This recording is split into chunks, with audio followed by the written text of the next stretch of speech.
And ready when you are. If folks have cell phones, please silence them. Thanks. Yeah. So call the meeting to order. All right. Okay, first item on the agenda is agenda analysis, and you want to talk about what we may want to add? Yeah, I would like to consider moving the Beaver Creek Road plan from, it was in the discussion part later on, and I'd actually like to put that up into discussion. Into a discussion. It was like somewhere down in the notes or something, communication. Yeah, it was going to be a communication item, and we can put it under general business. Okay, yeah. After item 6B or whenever you guys want to do it. We can make it 6C. 6C. Okay. Anything else that you want to change on the agenda? Anybody else want to change anything? No, I have some comments afterwards, but no. Okay. Okay. All right, and since we have some new members tonight, I wanted to do some introductions. So my name is Pete Walter. I'm Senior Planner, Community Development Department. I've been the staff liaison to the NRC for quite some time. Doug Neely. Nancy Brochat. Mike Hamilton. Devin Pilney. And I'm Chris Weaver. Great. Welcome, guys. It's good to have you aboard. Appreciate it. Next item is public comments on non-agenda items.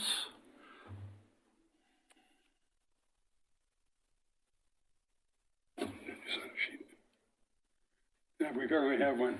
Okay, we do have one? No, he has to get the form. Okay. Right in the back, you'll see. You can just fill one of those out if He needs your name and that kind of stuff.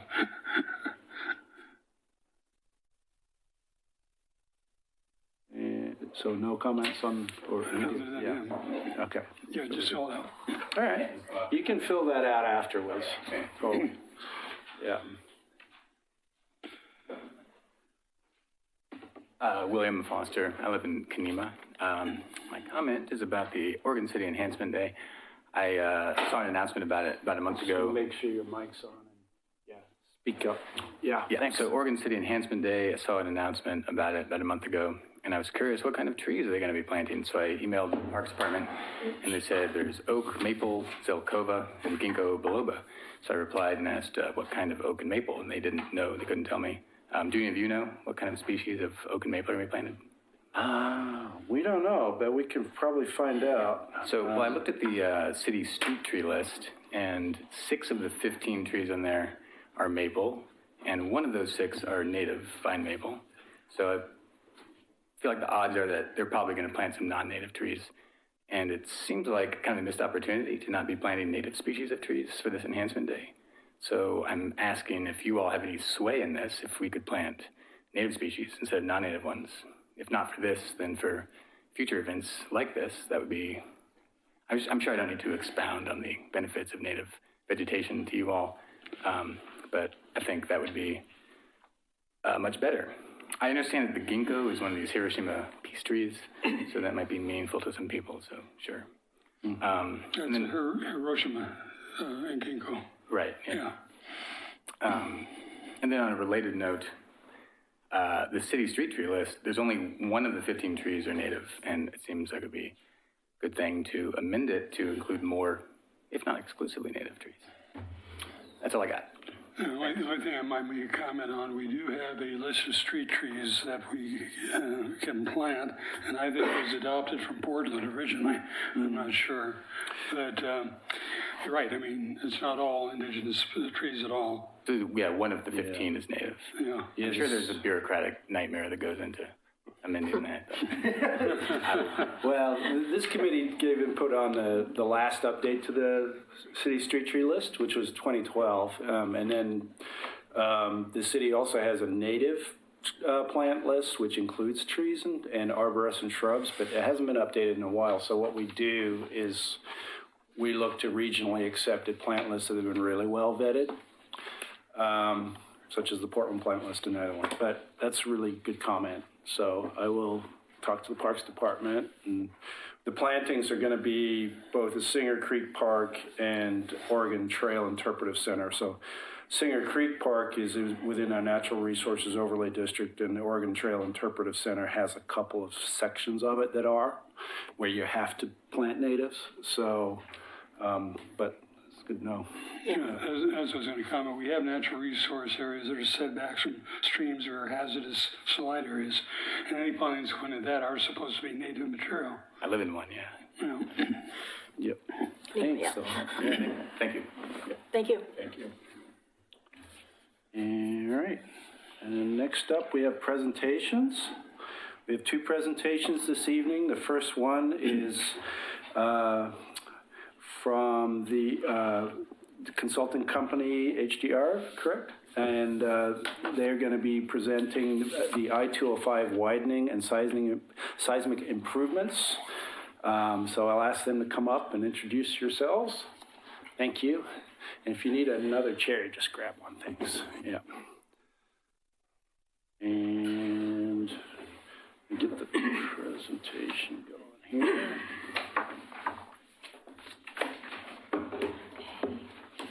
Let me know if that remote is working. You flip it back and forth. I'm going to test it out.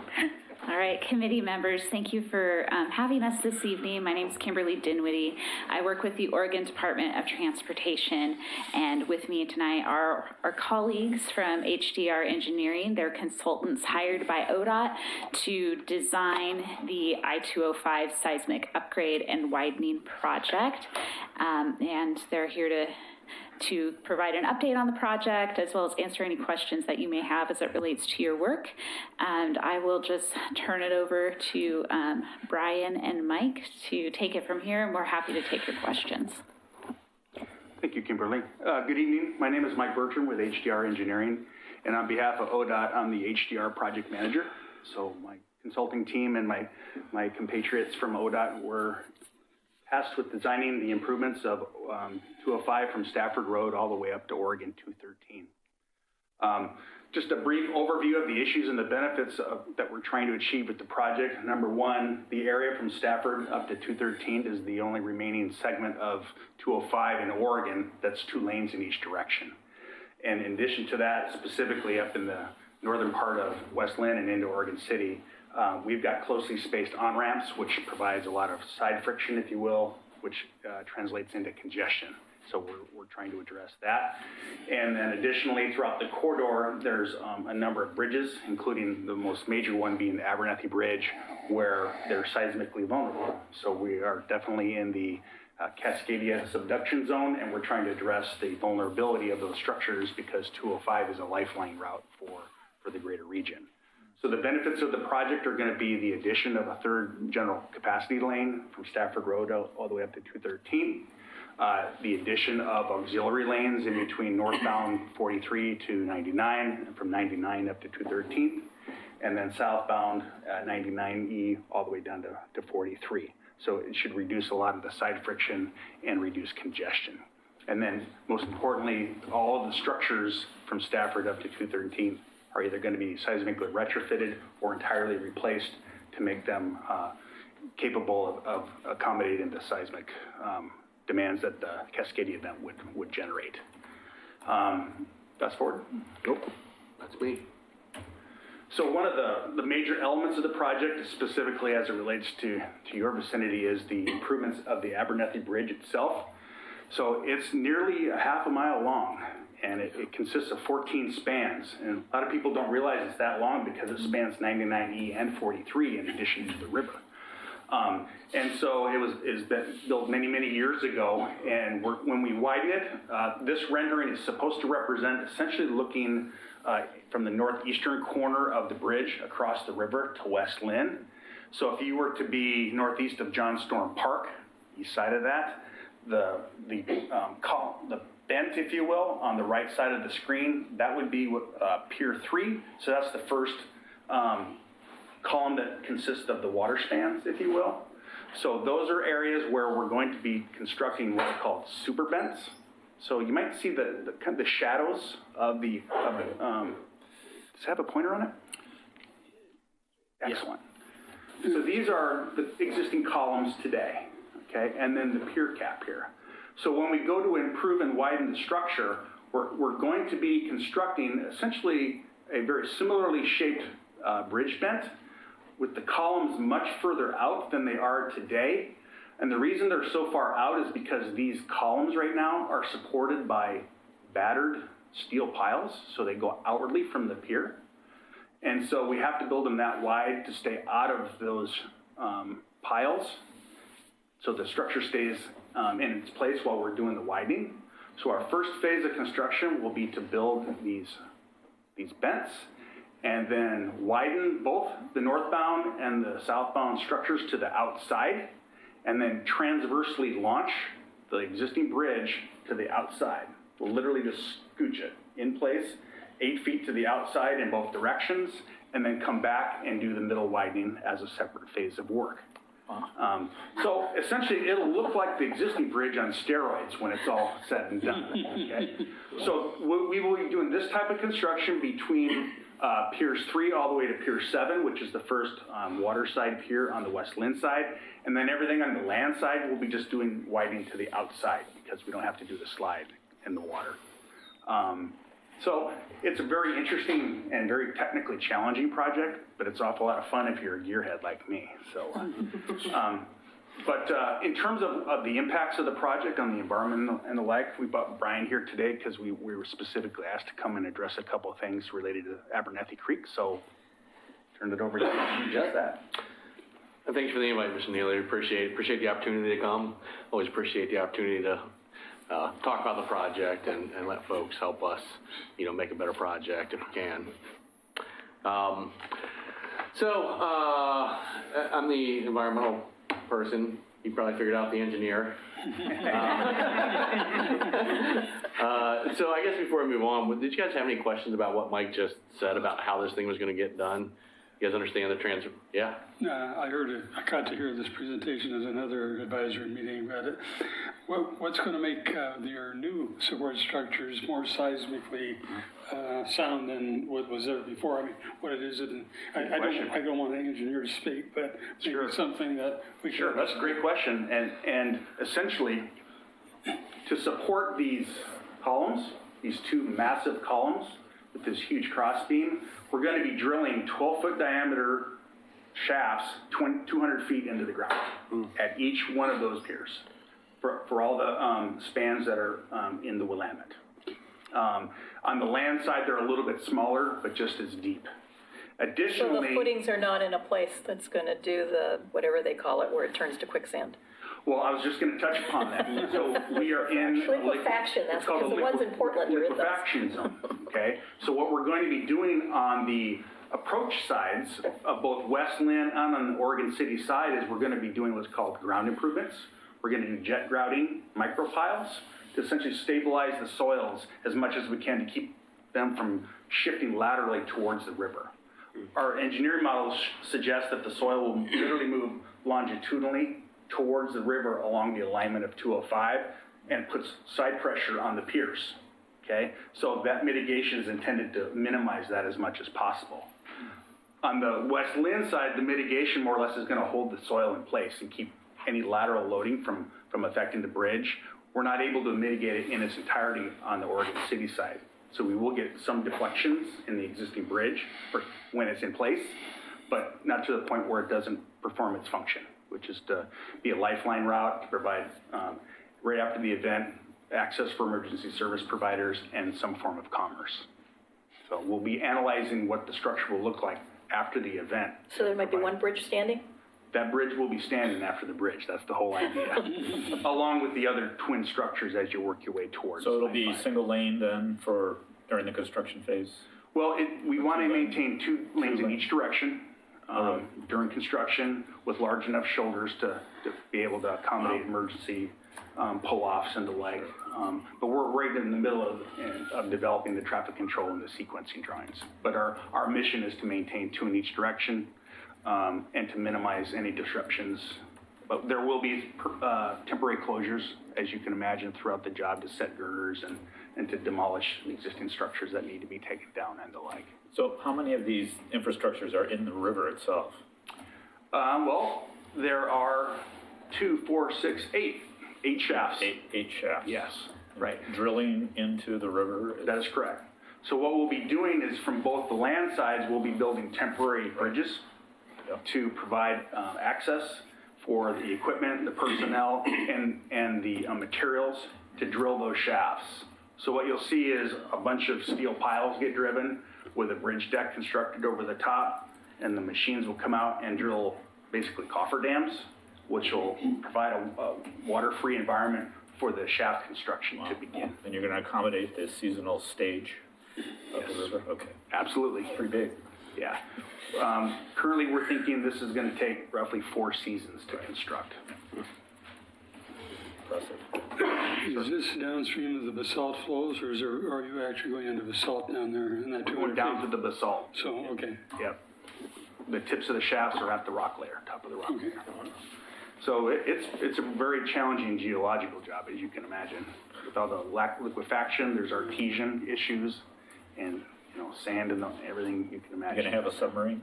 Pardon me? You're going to have a submarine? No, it might be interesting to have some subsurface cameras go Yeah, out. absolutely. We are going to have subsurface microphones going, Yeah. hydrophones, to do some recording of and collect some data. Yeah. Which, brings you to the question of impacts on the fishery. Absolutely. And how do you envision this playing out to mitigate the salmonids and Yeah. lamprey and other fish of importance? Maybe I could answer that question. It's a very long answer. I think some of those we get answered as we go through the presentation. Okay. And then the ones that don't, at the end, I'll try to come back and remember what the other ones that don't. Does that sound okay? Sure. Okay. Okay. So, in order to build the job, Mike had mentioned, that we have to have large work bridges that are going to go out into the river. We're going to be occupying portions of John Storm Park and Sportscraft Boat Park there at the launch. So there was a ballot measure, went through Oregon City like 2 years ago. Yeah, it was 18. Yeah. Yeah, we've been at this for a while. And the ballot measure, the folks of Oregon City decided that, yes, it would be a good idea to allow the project to occupy these areas. And I point out these areas in particular because a large portion of these areas are NRODs. We're gonna run through that.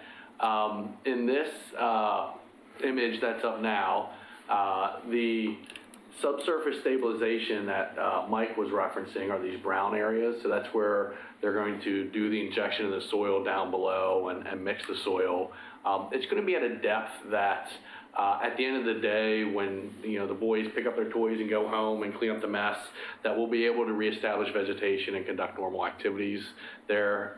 So a casual observer won't know it's there at the end of the day.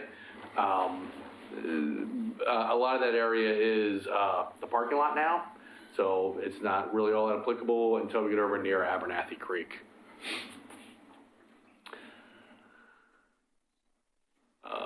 There we go.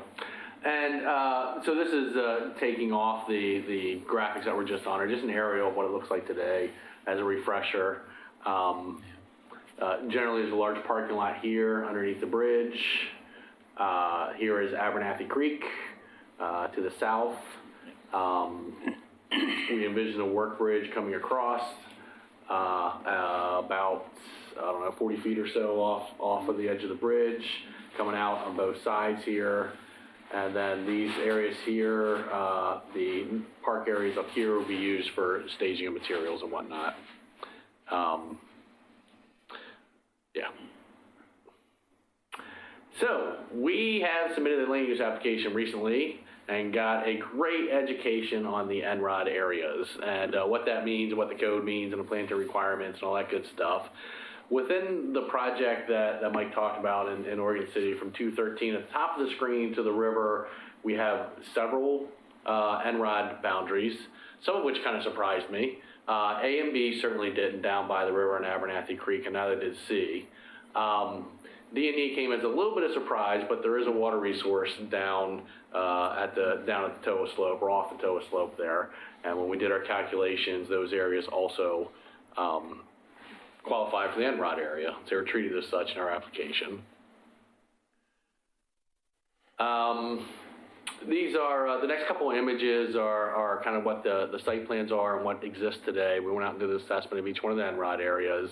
I think, well, there's, obviously within the area surrounding Abernathy Creek here, there's a bunch of cottonwood and locusts, those kinds of what I would call primary establishments, early riparian species. Oregon ash is also on the north bank.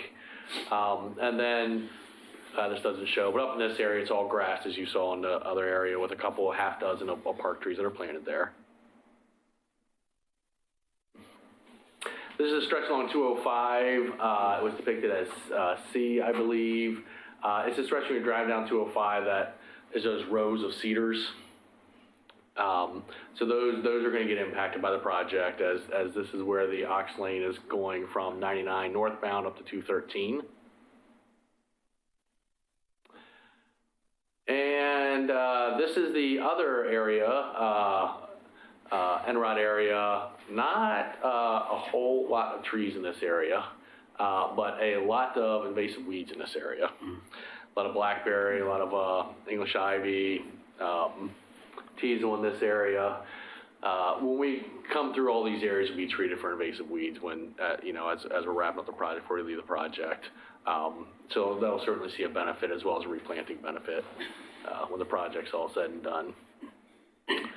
So it's a light touch on the NROD areas.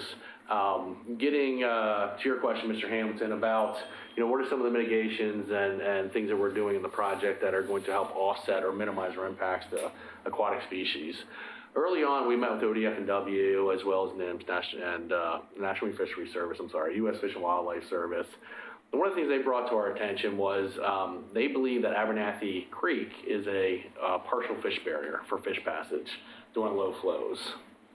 And they also pointed out the culvert, as did several other people under 99. And, the culvert is outside the project area. We're not touching the culvert. But we did take a look at the culvert. I walked in about a half mile, maybe a quarter mile into the culvert. It's pretty flat. And there is not a barrier at the culvert itself, or as the culvert is in there today, nor is it a barrier. So it didn't appear to be a priority to ODF&W, but getting fish up there was a priority to them. They and the Grand Ronde, I don't know if you guys are familiar or not, tag juvenile fish and have some data on juvenile fish migration up into the Abernathy Creek system. And they were noting some stalls in migration down here.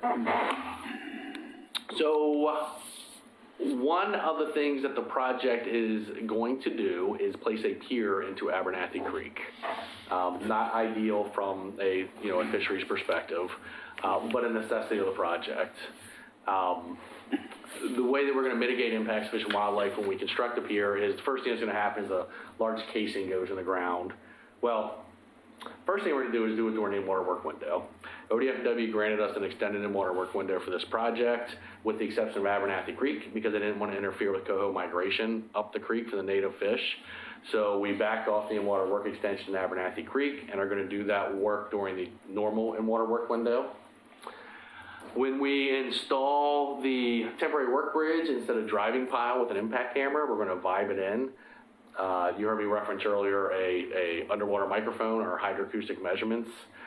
Impact pile driving has a much larger impact to fish. It is known to cause mortality due to swim bladder. Am I telling you guys things you know? I'm sorry. It's okay. So we're going to move forward. We're going to use vibe-only methods and only use impact to finish seating the pile to help minimize impacts. When we install the drill shaft, we're going to put a casing in. That casing is going to go down, well, maybe all the way to the center of the earth. Yet to be decided, but down far enough that we won't have any fracking out issues, if you will. It will fully contain the excavation and the concrete pour in it, and that casing will extend up above the work bridge elevation, and then be sealed off by the work bridge so that everything is sealed. There's not an opportunity to make a big mess in the river for that part of the operations. When we are done, we are going to address the fish passage problem in the creek. We're going to go and dig out all that riprap and put in a real stream bottom in that creek. We're going to put some large woody material in there, make some habitat, complex habitat. We're going to strategically place large boulders to maintain a low flow channel to hopefully permanently eliminate the low flow partial barrier that exists today. So we're going to do that from the culvert down to the mouth of the Willamette River. And hopefully that's going to help that system reestablish, help the coho get back up in there, and the juvenile migrate in and out of there as the water levels in the Willamette fluctuate and they seek refuge or habitat. So that was important to ODF and W. Something that we heard we were able to incorporate to the project as one of our mitigation measures. So at the end of the day, we'll be excavating some of the stream bank back, as represented on the right side of the pictures on the bottom. We're putting some large woody material in there, as I mentioned. We'll be reestablishing the banks with a lot more soil than that's there today, and doing a full replanting effort on it as well.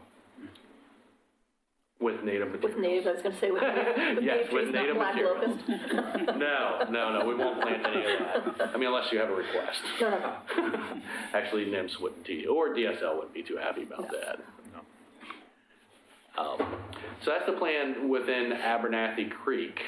And so Abernathy, so I have to apologize, our engineers always turn our worlds upside down when we try to work. So as a natural resource person, it becomes complicated. In this image, north is down. So Abernathy Creek is actually above 205. But this is a kind of a representation, if you will. It's not our planting plan, because our planting plan is very engineering. We absolutely can share, that, and it's in the land use application as well. But this is a graphic that was put together to give a visual representation of what we envision it looking like. So the area around Abernathy Creek is, we're going to replant and reestablish that area. The area down into the park, our plan is to put back what's there today in the park. Unless the parks come back and say, hey, you know what, we really like to have these trees here or there, or this different species tree because of X, Y, or Z. I mean, we're open to that. Parks hasn't come back and said they want anything different. But if they do, we're more than open to the conversation. And then down along, underneath the bridge and wrapping around the bridge where we're going to be having impacts to the riparian area here, we'll be replanting that area with natives as well. Oh, and we're putting the parking lot back. And we're also establishing parking just across the streets. So now there is parking here, which would be along the west side of the road. We're going to establish some parking lots on the east side of the road. We heard from the Parks Committee that there is a lack of parking, and specifically for passenger vehicles. And so we're going to add a couple of, I think it equates to something like 8 spaces. I think it's a little less than that. Yeah, that was 5 or 6. So, okay, yeah. 5 or 6. Oh, right. We had this discussion at the last meeting. It's in response to the ballot measure commitment as well. Mm-hmm. So let me talk, well, I guess I'll ask you, want to hear about more mitigation measures? On Abernathy Creek, the bottom of the outfall, do you know if it's always under water in the Willamette? If the culvert is always underwater in the Willamette? Yeah. With the change in elevation of the river. So I walked through it during a low flow period, and the sediment in the bottom of the culvert was somewhere around 12 to 16 inches, and the water on top was more than a foot deep. So as I walked through it in the low flow, I had to kind of tiptoe along the side of it, or I would have dunked my waders. Okay. I can't say that that's always the case, but I purposely went there in low flow to check that out. Good.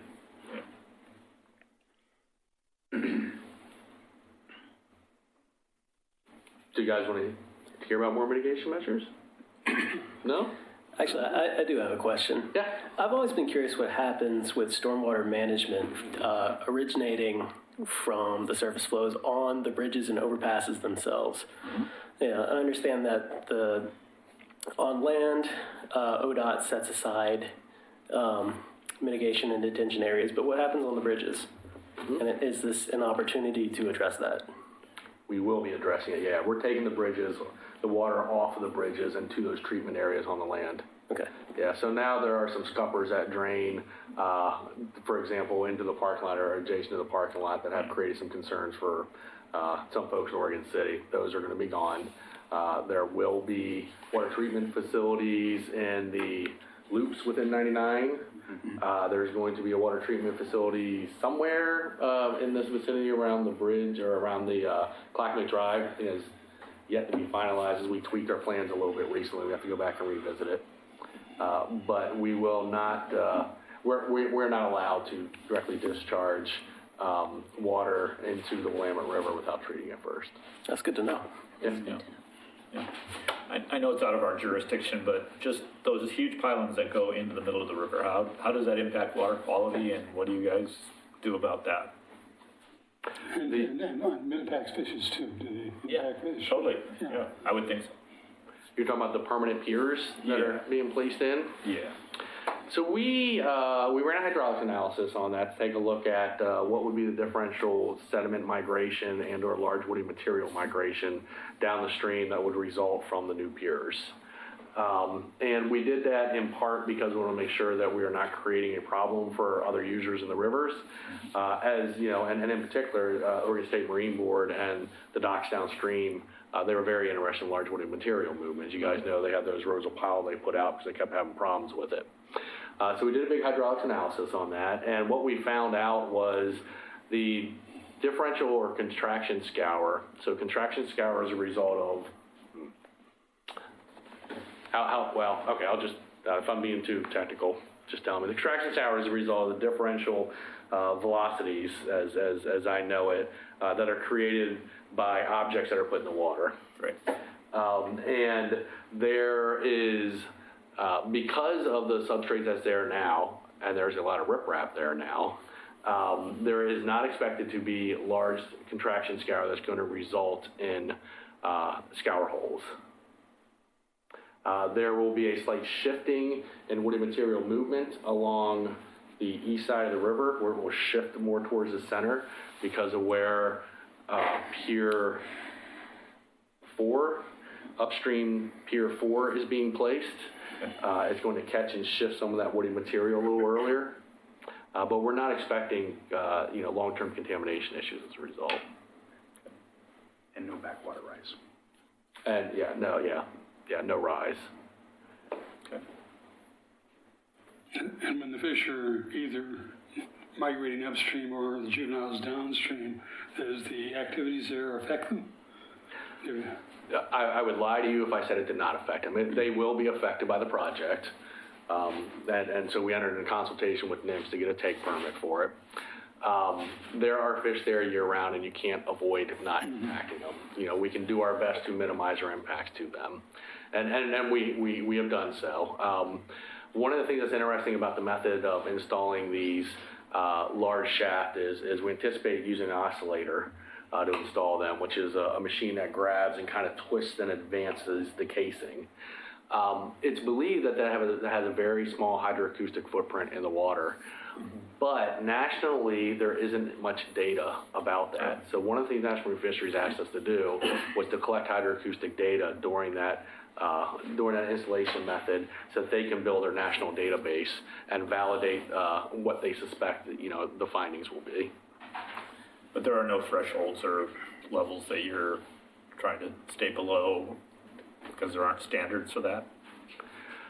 We would, our consultation allows us to have hydroacoustic impacts that are above the take threshold, which is 187 decibels for behavioral modifications or 205 for mortality. Wow. And it is in our consultation to allow that relative to, after we vive in the pile, we strike it a few times to make sure it has the bearing capacity for the work bridge to sit on. The oscillation, the limited data to date, does not suggest it will get anywhere near those values.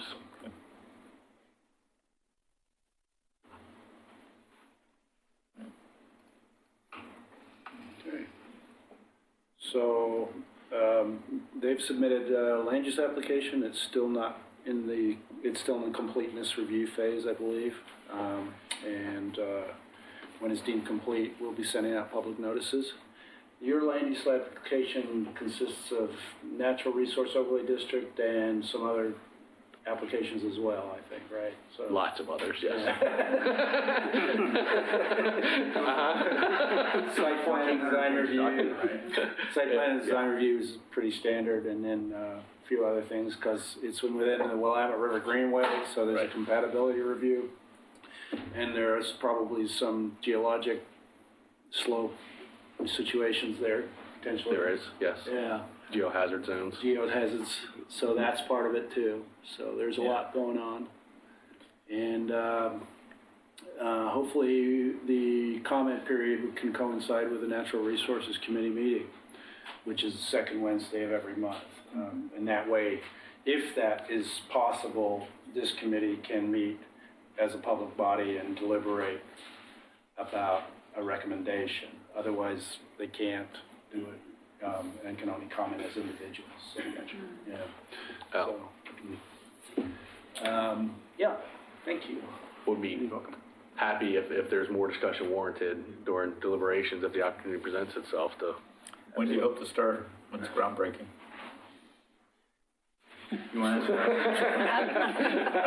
groundbreaking is contingent on funding, and currently construction funding has not been identified for this project, but I know that they're very close on their design. Are you guys like in the 90% of design? For phase one of the project, which is currently envisioned to be from 10th Street up to 213, our 60% plans are due this summer.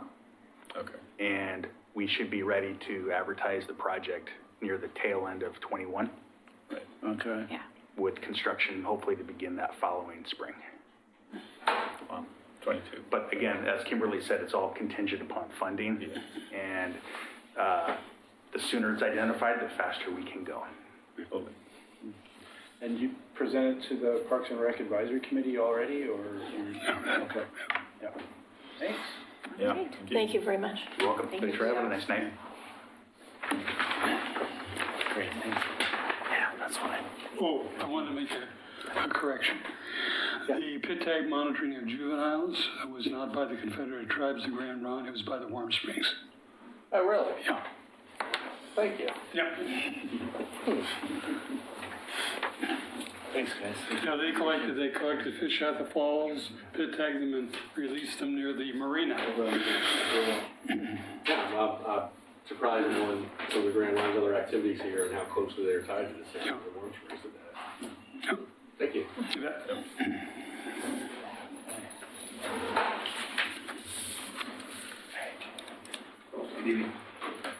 Have a good night.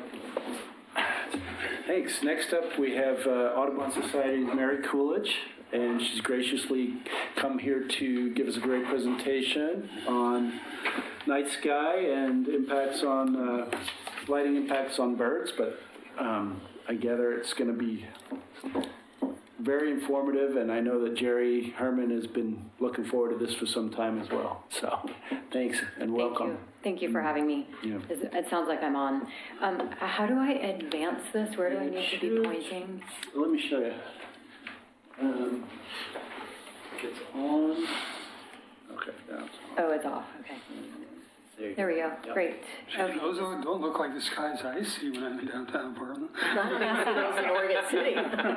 Well, you'll get a prize if you can tell me what's interesting about this first photo, actually. But I just wanted to make sure I had my housekeeping stuff out of the way before I got started. My name is Mary Coolidge. I'm here from Portland Audubon by informal invitation from Jerry Herman and formal invitation from Pete Walter. So thanks for having me here. I was asked to come talk about urban hazards for birds, primarily about light pollution impacts, but relatedly window collisions. And, you know, I'm probably preaching to the choir here a little bit, given that this is the Natural Resources Committee. But the idea is just to start to guide the conversation and the thinking toward thinking about what we can do to make our novel urban ecosystems healthier for birds to be occupying. Anybody notice anything interesting about this photo? Actually see the Milky This Way. is a photo by Haroon Memedinovich and Gavin Heffernan. They're a duo who has something called the Sky Glow Project. And they went around North America taking photos of the night sky in some of the darkest available places. This is actually a photo of downtown LA. It's a composite photo with a beautiful Milky Way sky overhead. And The wrong kind of trees. the You wrong notice there's a palm tree here. yeah. And eucalyptus. Right. And the sky is never in LA like that. Never in LA like that, yeah. And really what I love about this photo is I think it helps remind us that even in our cities, there is a sky full of stars up there every night. If only we could draw back that curtain of light pollution. And we're not going to get the Milky Way back in any of our largest cities, even in some of our smaller ones. But can we start thinking about what it would take to protect at least what we have left and slow the advancement of light pollution? This is a photo also by the same duo, Haroon Memedinovich and Gavin Heffernan of Crater Lake National Park.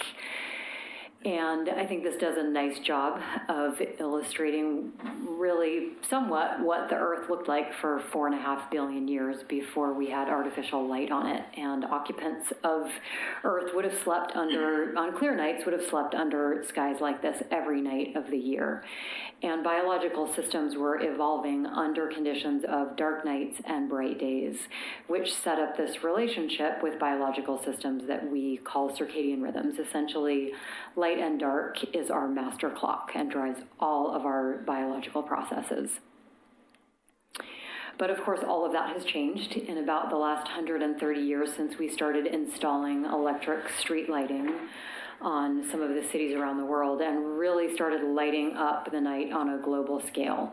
And now most people on the planet actually live in urban areas where they're awash in artificial light all night long from various sources, street lights, billboards, sports field lighting, all kinds of things like that.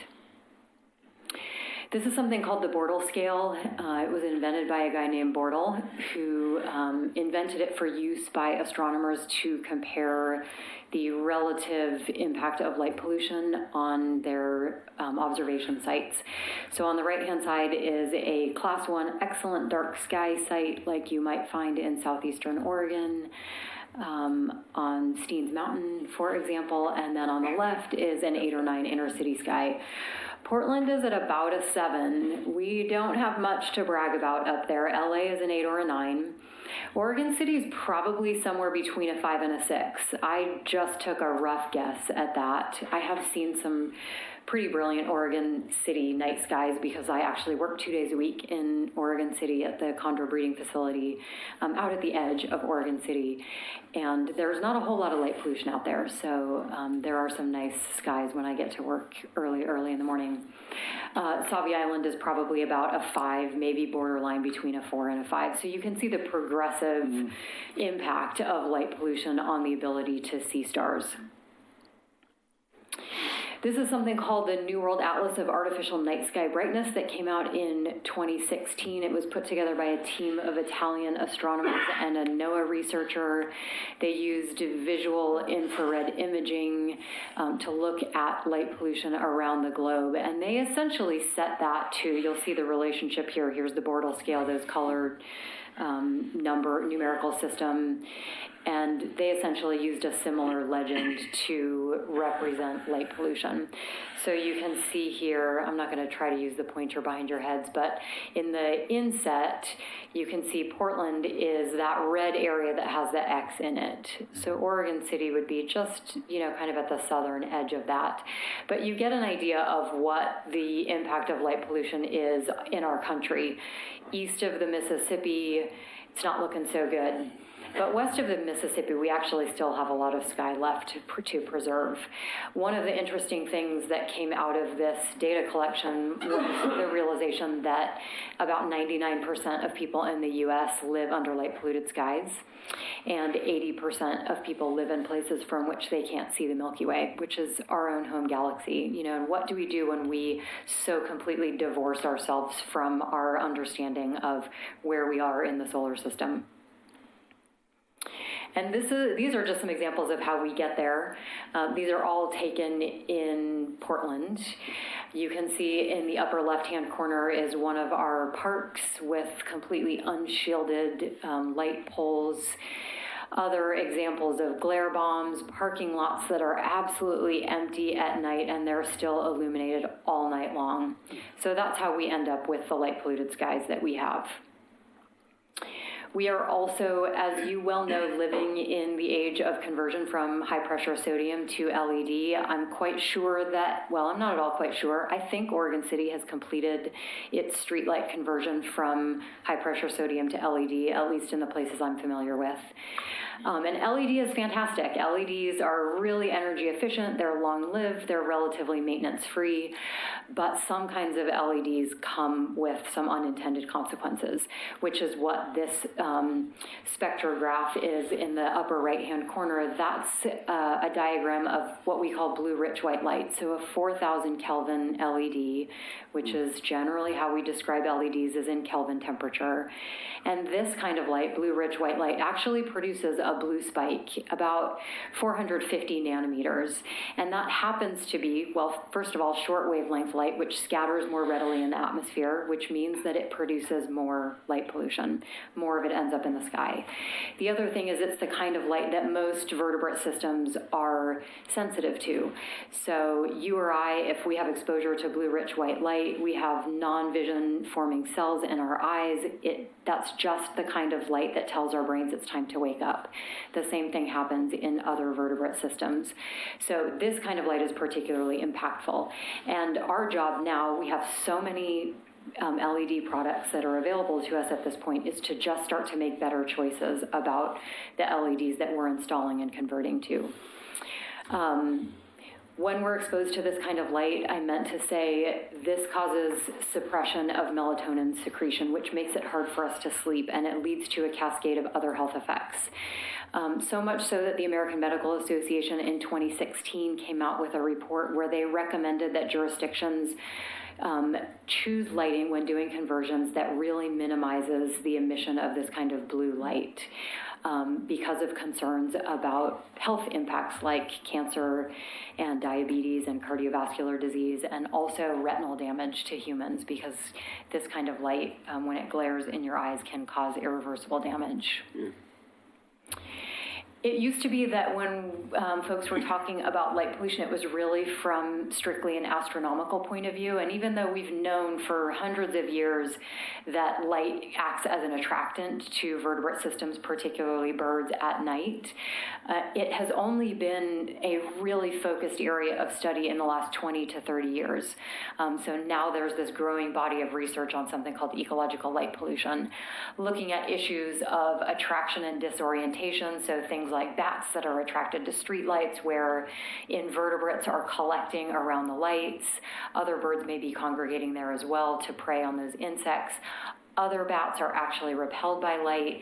Lighting in many cases can actually act as a habitat fragmentation issue, as much as a road or a wall could be.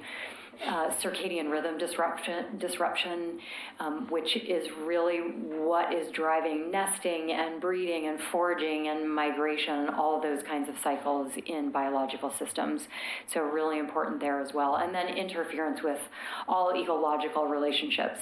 Ecological systems are so very carefully choreographed, and when we start to introduce things that impact them, we're really messy. We're tinkering with something that's beyond our ability to even understand what all of the implications could be.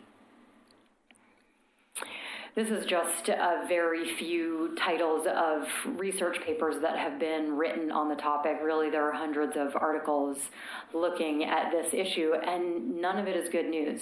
When you introduce artificial light at night, there's going to be bad news in one way or another for biological systems, particularly those that can't go home at night and draw the curtains.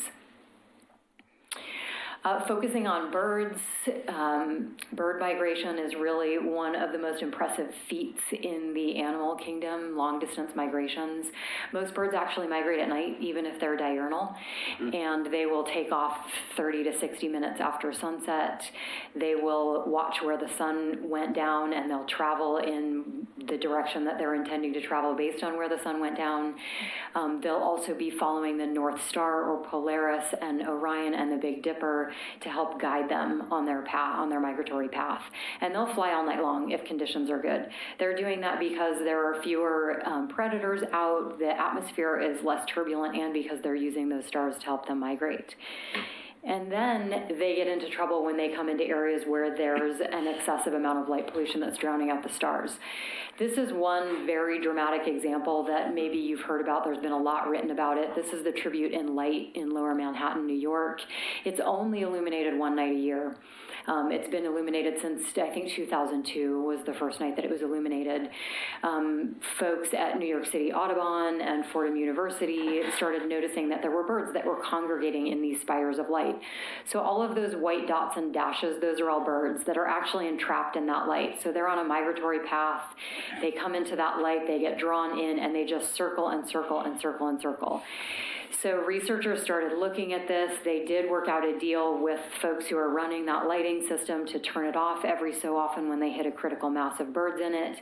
It allows the birds to then disperse and carry on with their migration.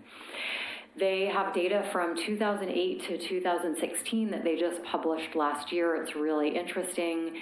What they basically found was when the lights were on, birds aggregated. When the lights went off, birds dispersed.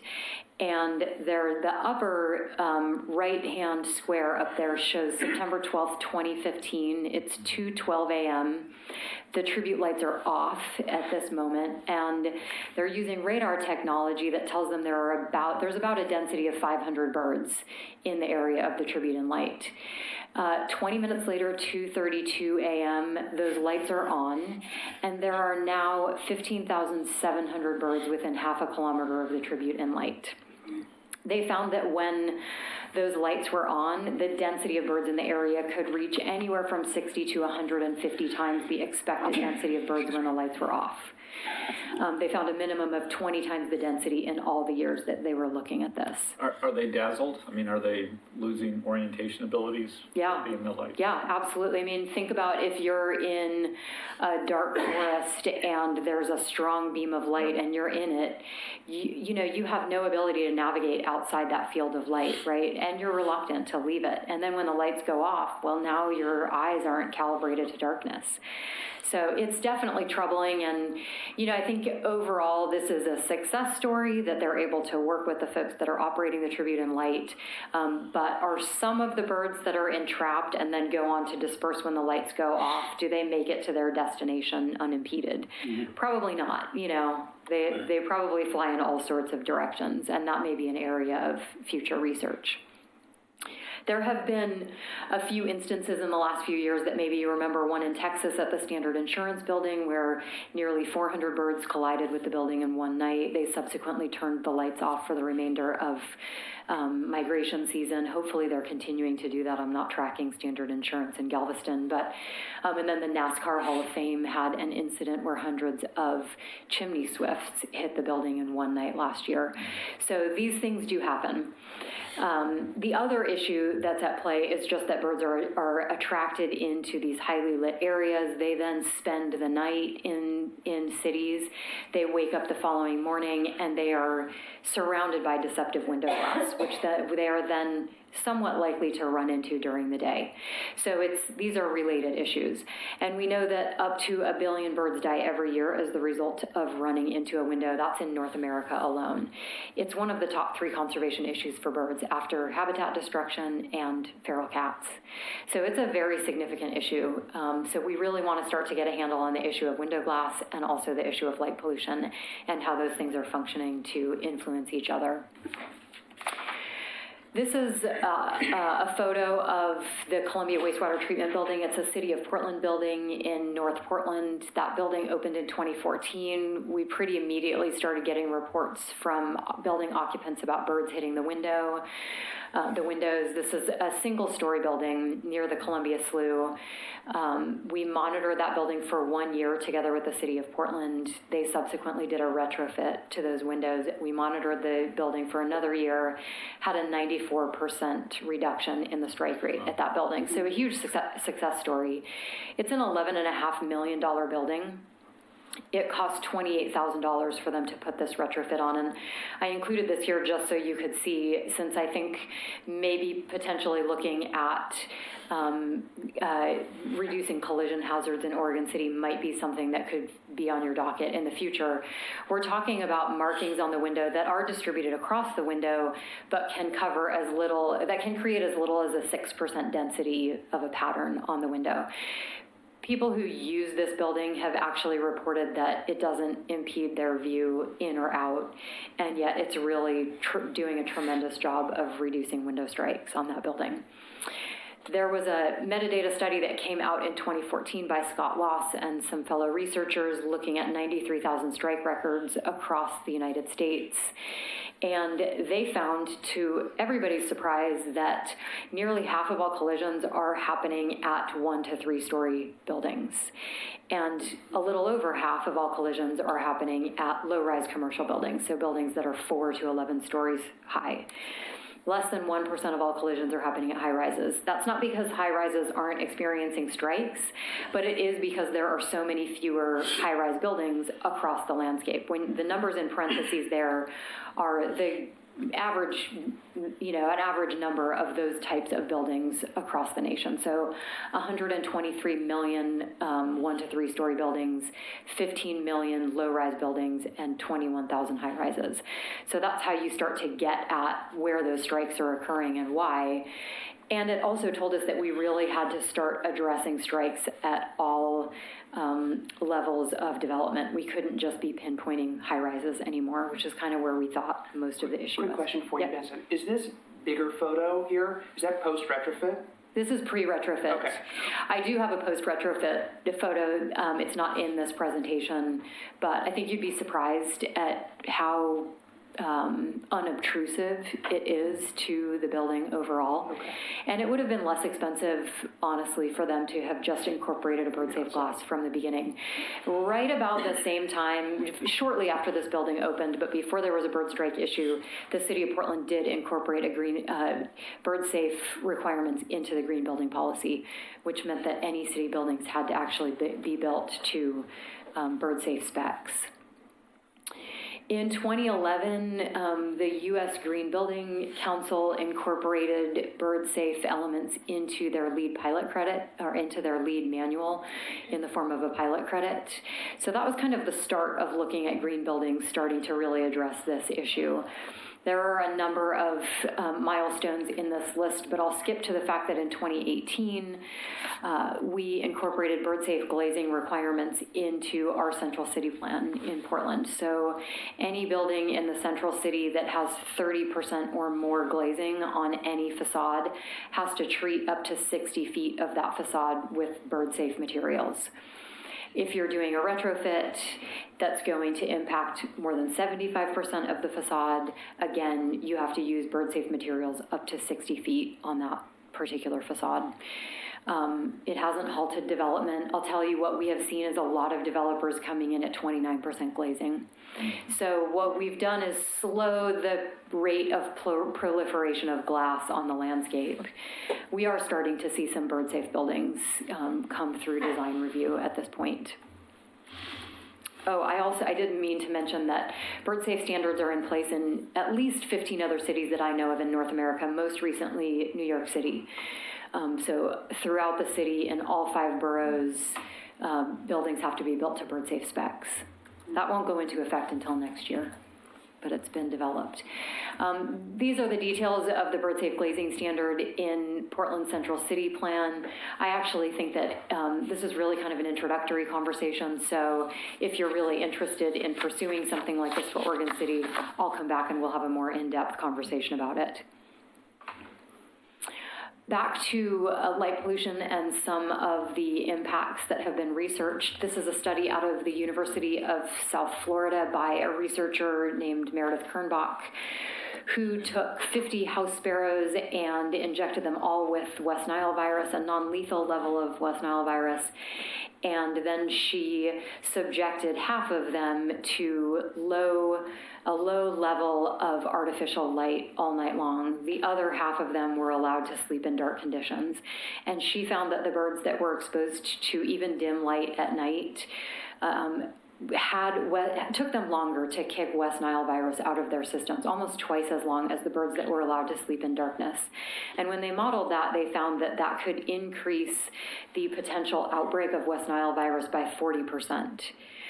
Wow. These are common urban birds, so this is something to think about. If we're exposing them to artificial light at night, are we reducing their ability to kick diseases out of their systems? And they are potentially disease vectors. This is from a 2018 climate science report that was prepared for Congress that has a chapter on the Pacific Northwest that says that we can expect warmer temperatures, more mosquitoes, more West Nile virus, and more people getting infected. That doesn't have anything to do with recent research that says that birds could become more virulent carriers of West Nile virus if they're exposed to artificial light at night. So something sobering to think about. The public health consequences. These are a couple of studies. The one on the left is out of the Stanford Sleep Epidemiology Lab in 2016. The one on the right is out of the Harvard School of Public Health in 2019. They both essentially found that people who are exposed to greater levels of artificial light at night have a harder time sleeping and essentially don't sleep as well, don't have as good of sleep patterns, and don't sleep as long. In the case of the study out of Stanford, they found that that was consistent with symptoms of circadian rhythm disorder, which people are now being diagnosed with. In the study on the right, they actually found that they could correlate people's shorter sleep periods with being at higher levels in areas that were poorer. It's not exactly clear why that is. We could go into research on tree canopy in poorer neighborhoods, but that's, again, a much longer presentation. But something to think about in terms of equity. If we're subjecting people to street lighting, for example, that's trespassing into their homes, and they don't have the money to plant trees in the front yards to help block that, or the money to buy light darkening curtains for their rooms, we may be subjecting them at higher rates to the impacts of artificial light at night impairing their ability to sleep. Anybody familiar with Travis Longcore's work? He's a professor at UCLA and at USC who does a lot of work on the ecological impacts of light pollution. No? Okay. This is some research that I just found that he just actually sent. Looking at the relative circadian impact of different light sources. So on the left-hand side of that graph are various light sources. The top one, D65, is synonymous with sunlight. If you read down that list a little bit, you can see full moon is listed there. Then you can see Los Angeles LED, which is a 4200 Kelvin bulb. Then 3000 Kelvin LED. Do y'all know what your LEDs were converted to here in Oregon City? My hunch is 4,000 because it has been for a long time the Department of Energy recommendation. Portland has converted to 4,000 Kelvin LED. They have now committed to switching out any bulbs that go out or need servicing with a 3,000 Kelvin bulb, which has relatively less blue light in it. I was hoping to just orient you all to yourselves here on this graph, but I don't think we can necessarily do that. You might be about 4,000. If you head further down, there's a 150 watt high pressure sodium, and all of these lights are actually calibrated to that. So they're considering that they're neutral.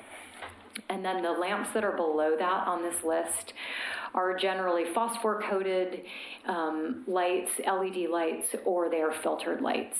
So that means that the relative output of those lights is much yellower, not so much blue. Everything above high-pressure sodium has more blue output. The longer that red line and all of the lamps closer to the top, that means more blue output associated with those lamps. You can see that relative to a 150 watt high pressure sodium bulb there, relatively near the bottom of the list, a 3000 Kelvin LED puts off 150% more light that causes melatonin suppression, which is problematic for all vertebrates, really. So this gives us an idea of what the potential wildlife impacts are of blue-rich white light. Travis Longcore just said a very few days ago, we know enough to take action on mitigation. There's a lot of pushback out there. We need more data. We need more information. We don't really know what all of the impacts are yet. But the truth is, he's been studying this for over 20 years. There's so much research out there. It's only growing. But we know enough already to say that blue-rich white light doesn't belong outside at night, so in exterior applications. It's great. It's like daylight. We should be using it in our offices during the day to keep us awake and alert, but we shouldn't be exposed to this kind of light at night. Really quickly, we all have smartphones now, right? All of our smartphones have settings on them to dial that blue light down at night. We know that we shouldn't be getting that into our eyes after a certain time, or it's going to start to impair our sleep. Same with whether you have a Mac or a PC, these programs on newer computers are just built in. On older computers, you can get apps that dial that light down so that you're getting less blue light later in the day. Really quickly to talk about energy waste. These are Department of Energy numbers from 2011, but they estimated that about 35% of light is wasted because it's poorly designed, it's throwing light up into the sky, it's brighter than it needs to be, it's not directed at where we need it. That represents $3 billion a year of energy lost and also 15 million tons a year of CO2 emissions. So in a time of climate change, this is a place where we can be focusing our efforts at curbing our emissions. We need to be designing our lighting better. There are best practices that have been developed. They're pretty basic. Most of them are intuitive once you get familiar with them. Minimize any unnecessary lighting. So if you don't need it, turn it off. You just don't turn it on at all. Fully shield fixtures, make sure that light is aimed down. You still want to limit the total lumen output of the lamp because even if something is shielded and pointed down, it's going to reflect off of other surfaces, especially when they're wet. And we know all too well that it's really wet here a lot of months of the year. So a lot of that light still ends up in the sky just because it's bouncing. Outdoor lighting at night should be warm, so really 3,000 kelvins or below. Travis Longcore is now starting to recommend 2,200 kelvins. You don't get the efficacy out of 2,200 kelvins, which is why municipalities aren't rushing toward this. But 2,700 kelvins and 3,000 kelvins, you get the same efficacy. And then using smart controls, so using dimmers, using timers, turning lights off or at least down during low volume times. All of this technology is at our fingertips at this point. Just a very few examples of what, we all see examples of good lighting and bad lighting. So on the left is the Fairhair Dumbbell. This is a relatively new building in Portland. Cool building, doesn't look like any of the other buildings around it, which is at least interesting on the nightscape and the dayscape. And unfortunately, they installed LED lights on the canopies of all of the entrances, and all of that light shines up on the building to illuminate that artwork. On the right is another painting in the city of Portland called Mother Earth. On another relatively new building, it's illuminated from the top down. That's really what we want to see. We're not saying don't light our artwork, our public art at night, but we're saying light it responsibly. And maybe turn it off at some point or dim it at some point in the night. Sports field lighting, this is just a stock photo on the upper left because I don't have a good photo of bad sports field lighting. But there are a number of companies now that are making good sports field lighting that doesn't piss all of the neighbors off. I get so many calls from neighbors from various high schools around town saying, the game's been over for hours, the lights are still on, it's trespassing into our yards. So there is good sports field lighting out there that helps train that light right on the ball fields. And then you just need a commitment that the lights will go off after the game is over and the field is picked up. Billboard lighting, most billboards are lit from the bottom up. Some billboards are lit from the top down. So could we move toward a model of asking our billboard companies to actually light from the top down? And then these are various pictures, several of them from upper left, upper right, lower left, lower right. Those are all the High Line Trail in New York City. And that's all really nice ambient lighting that creates a beautiful sense of space. It doesn't create glare bombs. It's not creating a lot of light trespass into the sky. The middle picture on top is from Amsterdam. The bottom picture in the middle, I don't know where that's taken, but it's nice landscape lighting that's relatively low, keeps the light close to the ground, it's warm. So really, the question I'm always asking is, can we light our cities so that they feel safe and pleasant and vibrant, nice places for people to be, and that are still not contributing so much to light pollution? And I think the answer is yes. We see plenty of examples of this kind of thing working, even in places like New York City. So if they can do it in New York, we can do it in Portland, we can do it in Oregon City, and we really need leadership from our local leaders on making sure that this kind of thing is incorporated into our long-term planning documents, that it's incorporated into our development review processes, that we're really working to make sure that our ecosystems can function as well as they can, that we're looking at livability for people as well, and we're preserving our night sky. I think I'm done. Yeah, thank you. Thank you. Any residual questions? I have you been in Hilo?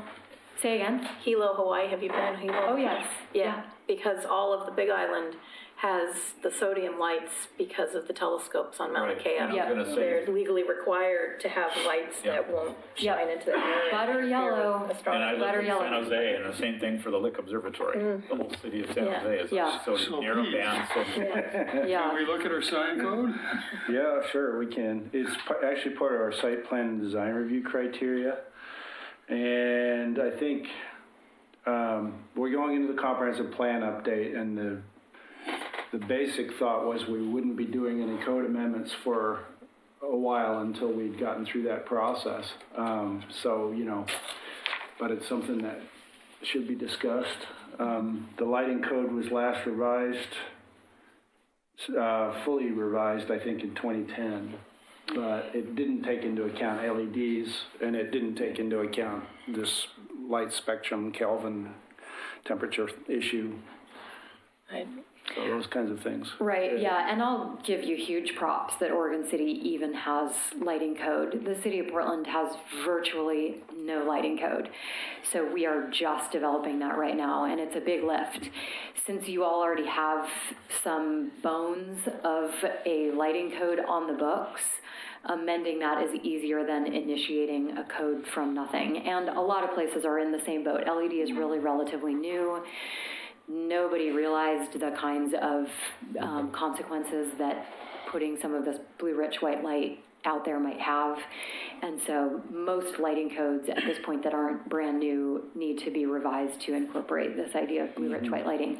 And then things like saying when sports fields are being redesigned or redeveloped, they need to put in this better technology, things like that. So writing some of...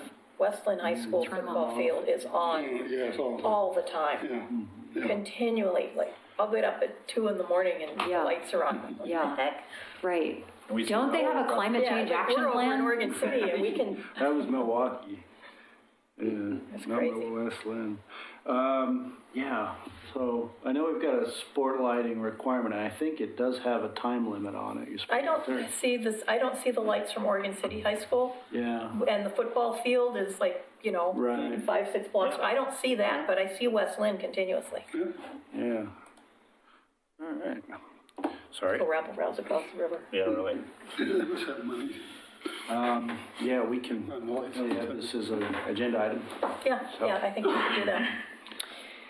Yeah, you very so much. I don't know why I have 4 business cards. It was all I had on me. But I'm happy to leave them. If you have any follow-up questions, feel free to get in touch with me. If you want to talk about bird-safe glazing measures, I've been through that process in the city of Portland. Definitely have some insights into the pitfalls and also the, benefits of doing that process.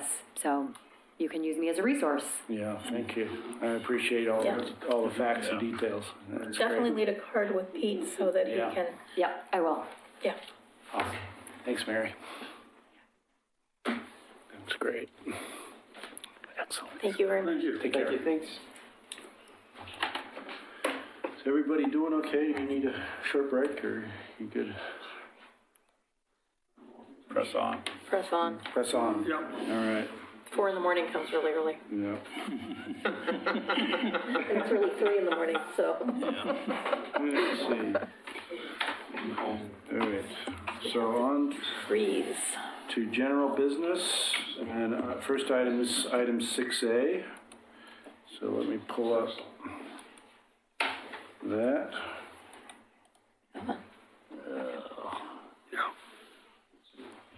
That's 6A.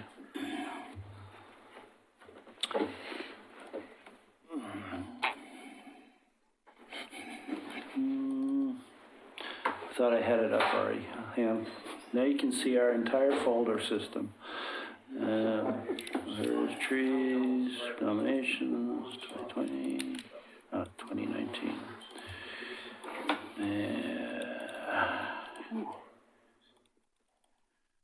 Okay.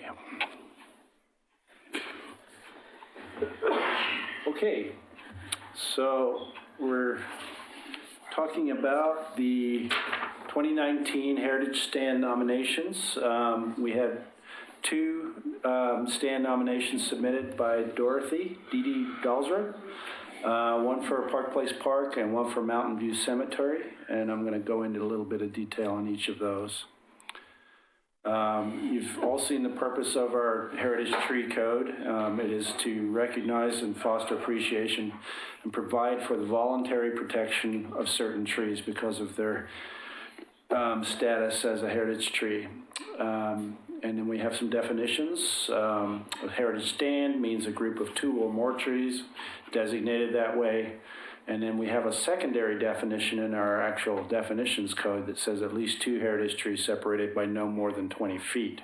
But I wouldn't get too hung up on the definitions. Then we have our criteria. First, we have our heritage criteria. At least one of these criteria must be met. And then we have our site and condition criteria, which have been significantly simplified since we last amended the code.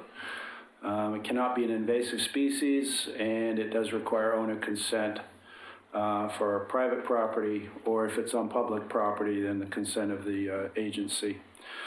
In this case, the city commission would make the decision on both nominations. So the first stand is the Mountain View Cemetery Giant Sequoia stand, which is by the Parents of Murdered Children monument inside the park, inside the cemetery boundary. And can you all see that on your screens? And there are 3 trees.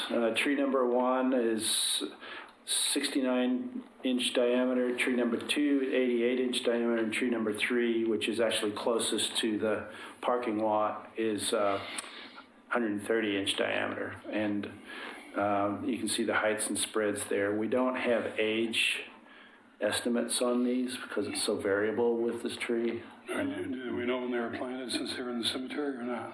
I'm sorry? Do we know when they were planted, since they're in the I cemetery? think Karen Maury may know.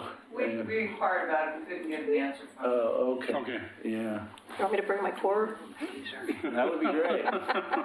No, they're big enough. And these are the photos of those trees. Sometimes this lights it.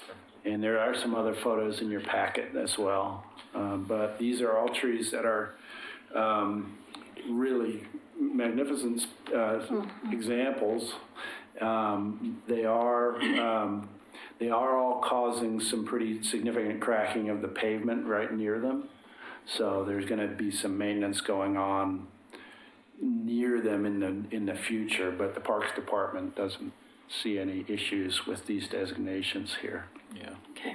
I might indicate the Parks Department is looking at redoing the memorial area, but there's no plans to cut down the trees or anything in that process. So.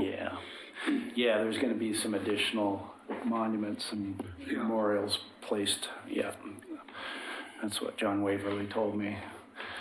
And then the next is Park Place Park, and if you've been out to there, it's a lot easier to visualize it if you've been to the site. There are 19 Gary Oaks, 2 Douglas firs, and 6 Atlas cedars. And here you can kind of see how those groupings are organized. There's I'll go back. The line of Atlas cedars there is closest to the children's play area, and then you have the slope going up from the park that it gets pretty steep on the northern half of that parcel. So it is actually within the geologic hazard overlay because of the slope. Some of those, one of the Gary Oaks is really fascinating because it has grown together and it has a hollow right through the middle of it, which is really cool. And then the Atlas cedars are unusual for their range. It's a photo of one of the Douglas fir trees. And here's a shot of the line of Atlas cedars. So PRAC had looked at this on February the 27th, and they recommended approval of the Heritage Tree Stand nominations with the caveat that they not include any trees that are in decline. And so Parks and Rec staff are going to provide a little more detail about that at the City Commission level. And I don't have all the details for which of those trees are truly in decline or not. But that was a modification the committee made. Yeah. With non-native trees for the heritage. Yeah, if they're big enough, They can be non-native. they can be non-native. Yeah. Because there's horticultural value in having multiple species. Yeah. So if you'd like, we can refer back to the criteria if necessary. The next steps. So this year, Arbor Day and Oregon City Enhancement Day is going to be April 25th. So the mayor would make the Arbor Day proclamation.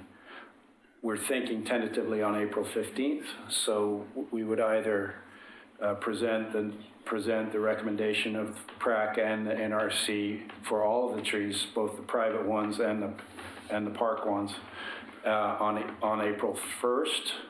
And if need be, we can discuss it again with the City Commission on April the 15th. So, and with that, I will put it in your hands. Is there any discussion as to whether we should make a recommendation to approve this? I was going to say support the Park and Recreation's Park and Recreation's Advisory Committee's recommendations that we supported. Do you want to make a movement to do that? Yeah. I move to support the Parks and Recreation Advisory Committee's recommendations to approve the Heritage Tree List. Any seconds? I'll second that. Okay. Do we need to vote individually on this? Yeah. Yeah. Okay. Chris Weaver? Aye. Devin Pilney? Aye. Mike Hamilton? Aye. Nancy Brochot? Aye. Doug Neely? Aye. Great. Thank you, guys.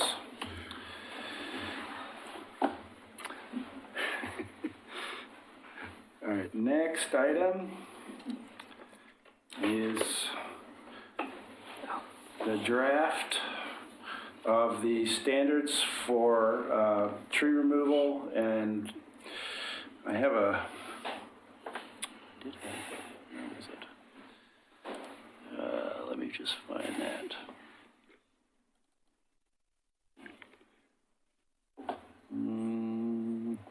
Yeah, here we go.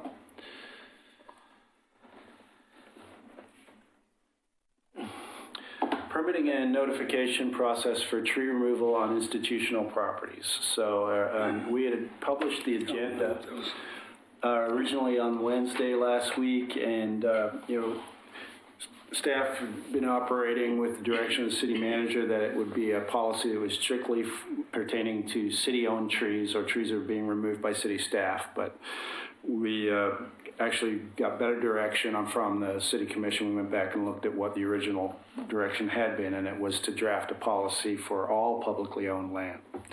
So that's going to require a lot more notice and a lot more input from those agencies. So this is a very preliminary discussion. This may not be your first bite of the apple. We may need to come back and talk about this some more. As far as applicability, that includes all of the agencies listed here that have land within the city limits or within the urban growth boundary, but mostly within the city limits. And that includes the U.S. government, Department of Transportation, various divisions of Clackamas County, Metro, and Metro has some concerns about this because of their restoration efforts and that sort of thing. We will be getting comments from them soon, I anticipate. And it also affects institutional properties such as schools. So Oregon City School District, the Clackamas Community College. And it's not that the permitting that we currently have on file would necessarily change, although it might. I'll talk about that a little bit more, but it definitely would affect notification and providing public notice of pending tree removal, which is a new thing. The general process that we've drafted is first, if the tree is an imminent hazard, which is defined in the code, then this notification process would not apply. There would be a waiver for that. There would be a requirement to provide necessary mitigation and get the permits after the fact, once the hazard's been removed. And then there may be additional overlay district requirements, such as Willamette River Greenway, or Natural Resource Overlay District. We have certain exemptions written in for those overlay districts for, fairly innocuous tree removal and that sort of thing. Some of you are familiar with that.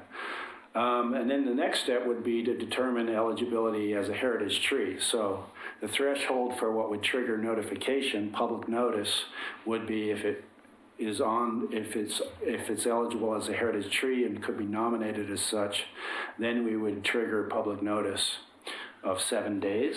And the notice would be why the tree is being removed, what the condition of the tree is, its species and that sort of thing, who the department is that's requesting the permit, and what the reason is. And also on that notice, we would include a link to the arborist reports that are required, and what the determination has been made at the staff level as to why the tree could not be saved. And so there's going to be some burden of proof on city staff to show that they actually looked at the level of feasibility of saving the tree, whether it included a meandering sidewalk or doing something else. And then if they decided not to do that because of cost, then that would be stated in the notice, or at least linked to in the notice. And then contact information for the staff person. So planning would be doing the notice, but we probably provide the contact information for the department staff that's actually requesting the permit. Then there'll be a calculation of mitigation based on our code. And if all of the questions are resolved at that stage, they would get issued their permit and they could remove the tree. If there are outstanding questions for city-owned land, I'll talk about that a little bit more. Before you leave that, could you flip back there to that page? Oh, no, number 3, that's what I wanted to say. It says determine eligibility as a heritage tree. Does that mean if they're looking at the tree and PRAC or ourselves have not indicated it was a heritage tree, they would still look at the eligibility of it? It's the size, it's the diameter. Yeah, because what triggered this initially was it a good idea to use that table in the Heritage Tree Code as a good basis for additional review? And I think that there was definitely a consensus that it was. Right. And so additional requirements for trees removed on city property or by city staff, same process, but any outstanding questions or concerns that can't be resolved by staff will be referred to the city manager. And then he might decide to bump that decision up to city commission. But there are certain situations where city commission would be required, and that city commission approval would be required, and that'd be for any tree that's 50 inches diameter or greater. And then there'd be also a mandate to reuse the wood from any tree that's 25 inches or greater if it's feasible and it's not diseased. And then also establish a fund for alternatives and reuse of wood. So these are early details and we haven't fleshed them out fully. This is the first time this policy's been before any advisory body. Definition of an imminent hazard tree is here. Any tree that all or more than 30% of which has already fallen or is estimated to fall within 72 hours onto a target that cannot be protected, restricted, moved, or removed.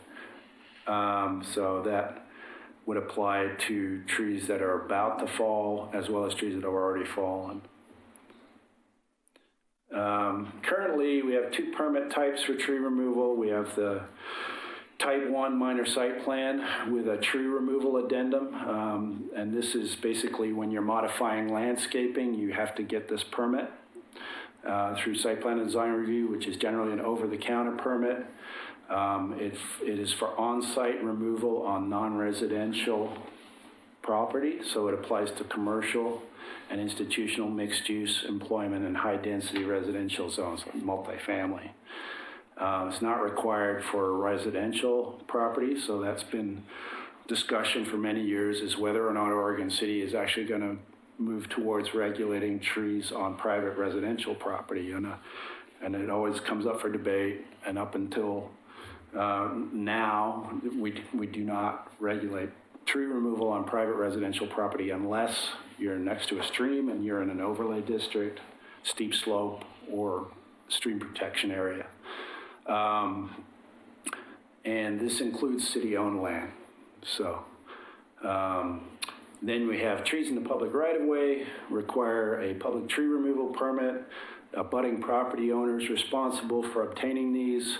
Sometimes the public works crews will do this on behalf of a abutting owner if there's a code enforcement situation going on where the owner's not responsive, or in other situations where they simply just can't do it. But the process is the same.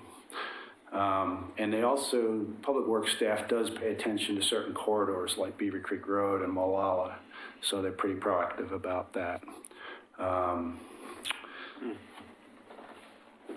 And so the public notification will be triggered for trees that are eligible as heritage trees, and here's the table that's in the code. So it's all of these species that are listed of a minimum size, plus all other broadleaf tree species, I guess we mean deciduous by that, and at least 20 inches, and other conifers 18 inches. It would not be required for these situations where there's a sidewalk mobility hazard, an imminent hazard, or an invasive species. So the next steps would be the Natural Resources Committee could adopt or modify and continue to refine the policy. Then when it's ready, we'd send a draft to Parks and Rec Advisory Committee as well as Transportation Advisory Committee for comment. We'll be getting input from affected public agencies. Then we'll have a joint work session between you and Planning Commission. Then there would be a City Commission work session, and finally adoption. And I don't have any timeline for this right now, so. It can take quite a bit of time to get all these other public agencies on It board. certainly could. He sent the draft to me a while ago, and then he said, oh, we can't do it. And I'm like, can't we just do this for the city and then start working on extending it? Because this could take years. It could, yeah. Anyway. When you're looking at reuse, we've got several parks here that have substantial pieces of natural area and so forth. And one of the reuses we might want to include in there, in fact, putting the log from the tree, the major stem there, on the ground itself to provide habitat. It's a good idea. And I don't know there are any of our parks that have ponds or anything, but it'd be nice if we could identify places where they could actually be putting ponds or streams for habitat purposes there too. So that's one of the things. Great job of reusing some of our elm trees in the library for tables there, but it has other native, natural uses as well. We're going to have a lot of wood. But it is one of the uses. Yeah, sure. That's a really great idea. Okay. I haven't. Staff has not come up with any, kind of speculation as to what the problems could be yet. We're really putting this out for public comment and agency comment, and we'll respond as necessary. So, I could imagine in a situation where they deem that the tree has to go and they have to replant, that it would be good to have the criteria lined up for what actually constitutes a responsible replanting in that area. That it can't just be a younger specimen, but something that actually replaces the ecological worth of that tree. Yeah, one of the things that's in the report that Laura put out was that trees that are larger, over 25 inches, I think, any tree that is removed over 25-inch diameter, the minimum caliper size for the replacement trees would be 2.5 inches. But, that number could go up. I know there's small tree disagreement about, how well bigger trees establish, but at the same time, the value of the tree of that size. As you know, the swimming pool was able to put in some pretty large trees that were, I believe, 6-inch or 5-inch on site, and then the street trees themselves that they put in the right-of-way were 3 inches. They weren't natives, but they were pretty good-sized trees. So it's doable, and Was there anything in there that if they took a native tree down, they had to replace it with native trees? Nothing yet, but that could be part of the policy. I think that would be something good to put into that. I know we have that requirement. Because we have way too many. We have that requirement in the Natural Resource Overlay District. Right. Natives with natives, but. Yeah, I think that would be a good idea. Okay.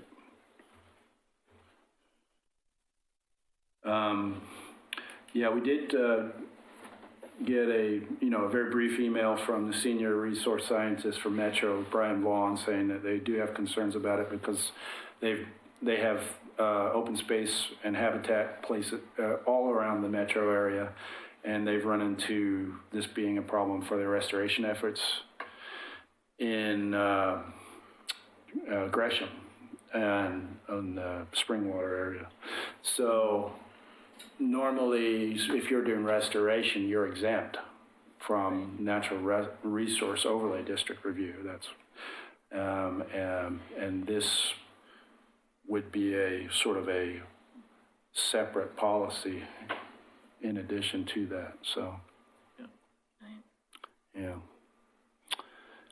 So I think maybe what we can do is, you know, you haven't had a whole lot of time to look at this, but we maybe want to put it on for next agenda. Yeah. See if they have something more by then and have heard more agencies. Yeah. And, yeah. Yeah. And I'm not sure when is PrAC going to meet? It's fourth Thursday. Oh, okay. Fourth Thursday. I think that's right. Yeah. All right. Thanks. Anything else on that one? Okay. And so we added in the Beaver Creek Road Right. item. So, where is it? So I gave you a hard copy of this map and the memorandum that Christina put together.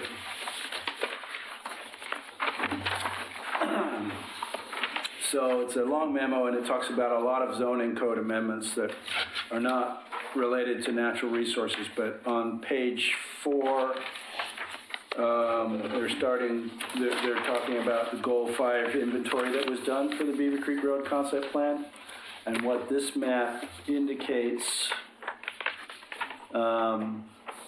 is the actual habitat map that was adopted with the Beaver Creek Road concept plan with our natural resource overlay district overlaying on top of it, so you can see where the outliers are. So this upland habitat regulation issue has been discussed quite a bit at the Planning Commission, and what's come out of that is that Nancy has provided a really great letter that talked about the necessity of protecting intact forest. And let's see, I don't have a copy of the overall map, but if we zoom in on this one, let's zoom in a little bit more. There are basically 4 habitat areas that we discussed. 1, 2, 3, and 4 down here. And the committee's recommendation was definitely for protection of areas 3 and 4, but then we have this 2-acre forest patch outside of that, which will be discussed by the City Commission. And the Planning Commission didn't recommend regulating outside of the natural resources boundary, but that would leave these areas unprotected, except for what we have as tree protection code, which is really not a tree protection code. It's more of a removal and mitigate type code right now. So the City Commission has the letter from Nancy, and what staff is really wanting is some clarity from the City Commission, but they are open to further discussion about this issue. So you would bring it up to where those others are? Yeah. Yeah. Yeah. That. Did you guys read my letter, or did you get it? Did you guys have a chance to read that? I read it. Yeah. So while we are, Presentations into that. this would essentially be a local protection that would be above and beyond what we're required to protect under Metro. But at the same time, if it's kind of an important part of the concept plan Pretty busy. from an open space perspective. It's not just a requirement to comply with Title 3 and 13. It's a question of how does this work with the open space in the concept plan, and is it worth adding that additional protection Right. in order to implement that? Right. So. And my contention was the upland habitat that's contiguous with the already protected forest, or should be protected. I don't know if it's really protected or not, but that fragmentation is just horrible. And, Right. you know, I mean, I do research in Forest Park, which essentially is all edge because there's housing developments and roads, and so it functions as an edge habitat for the most part. And so the more intact habitat we could get protected in Oregon City, the better off we'll be, because there's nothing in the city. I mean, we got little forest patches, but that's all they are, little patches. We don't have any contiguous forest. Right. So. And what I discussed with Christina this afternoon is that the committee can designate someone to speak on their behalf as long as you don't stray off topic from what you decided at this meeting. So that way you can, you know, make the wishes of the entire committee known at the hearing on the 18th. So that's an option as well. Christina came before the last, I think it was the last one, Parks and Recreation Advisory Committee, and I was presenting a concept of I want to say string and pearls, but I don't know if that's the right term. Pearls, yeah. But it's actually describing a pathway that comes through the area and then has parks along the way on the pathway. That would be good. And I'm wondering some of these natural areas that, you know, the two that we didn't identify, if they, you know, I don't know how they fall into the concept at this point, but whether they can be part of those pearls. I think that's the term she used, but I can't. Pearl and string. Yeah. Yeah. So the idea, this area is bisected by, you know, this creek, shallow creek, and then there's a lot of power line easements as well, under which you can't put structures. You can put roads and, you know, flat areas and parking lots and storm ponds and things like that from an urban perspective, but you can also do trails and open space in those areas. So the question is, given that it's employment land, for the other side of the coin is it's employment land, we're trying to develop it to its maximum extent for employment land, at least north of Loader Road. It's more residential to the south of there, but and it's severely constrained by these easements as well. And it's got quite a transportation network that needs to be developed if it's going to fully develop over time. So it's not easy, like most things in Oregon City when you're dealing with the urban growth boundary areas. So we wanted really just to give you an update on where we're at, because this memo has just been put out today. So, yeah. Like my suggestion was to make some bigger lots where the forest was basically owned by a property owner, but it had a big E-zone on it, so it couldn't ever be developed and trees couldn't be cut down, because that's what they've done in Forest Park. The Dakota Heights, that whole area, I think they're 5-acre lots, and the house is on 1 acre, and the surrounding 4 is a big E-zone, and they're not allowed to cut trees or do any development or build anything in there. And, you know, they get a tax relief, they get some tax write-off for that, and it protects the land, so it makes it a much more contiguous forested area. And those properties are just through the moon in terms of what their worth is. Try and buy a lot next to Forest Park. Yeah. We have, in the Natural Resource District, we've got a provision for on-site density transfer, but it's, you know, it's mathematical. And so they'd have to make denser someplace else to accommodate for having less density there. But, I mean, to me, that would be a really good compromise to maintain the housing density that they need to get and to protect those areas. Yeah, I think the constraint for commercial developers, you know, they always want more parking than our code allows. Something, you know, and then, you know, that kind of means that, you know, a big chunk of their sites are taken up by a parking area, and then the building sites themselves since we're not an inner city and we don't have these huge, high commercial real estate values, you just don't see the 3, 4, 5-story buildings. So most of the buildings that are going to be constructed here are probably going to be, 1 to 2 stories is my guess. But that said, there are some incentives that we could write Right. Yeah. And I think provide. the 2 forested areas are in the residential areas, so. Right. So Yeah. And those your are residential- these bigger ones, they are in the. Yeah, the other ones up there, the ones that are adjacent to the to the contiguous forest are residential areas. Yeah, now this one falls within the geologic hazard overlay Right. district, but that doesn't There was mean. a chunk of it down there because there was Yeah. a 4th one that I'm not seeing right now. Maybe it's down here. It was here down here. It's, Yeah. Mm-hmm. So, but yeah. Okay. All right. Is there anything else on that one? What day is, when's the meeting? It's the next next Wednesday, 7 o'clock. So, Does anybody from the committee want to go and talk to, is it city commission? City Commission, City commission meeting?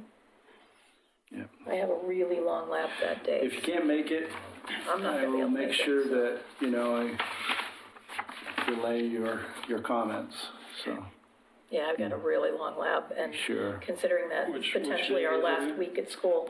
What date, Wednesday? Wednesday, 18th, yeah.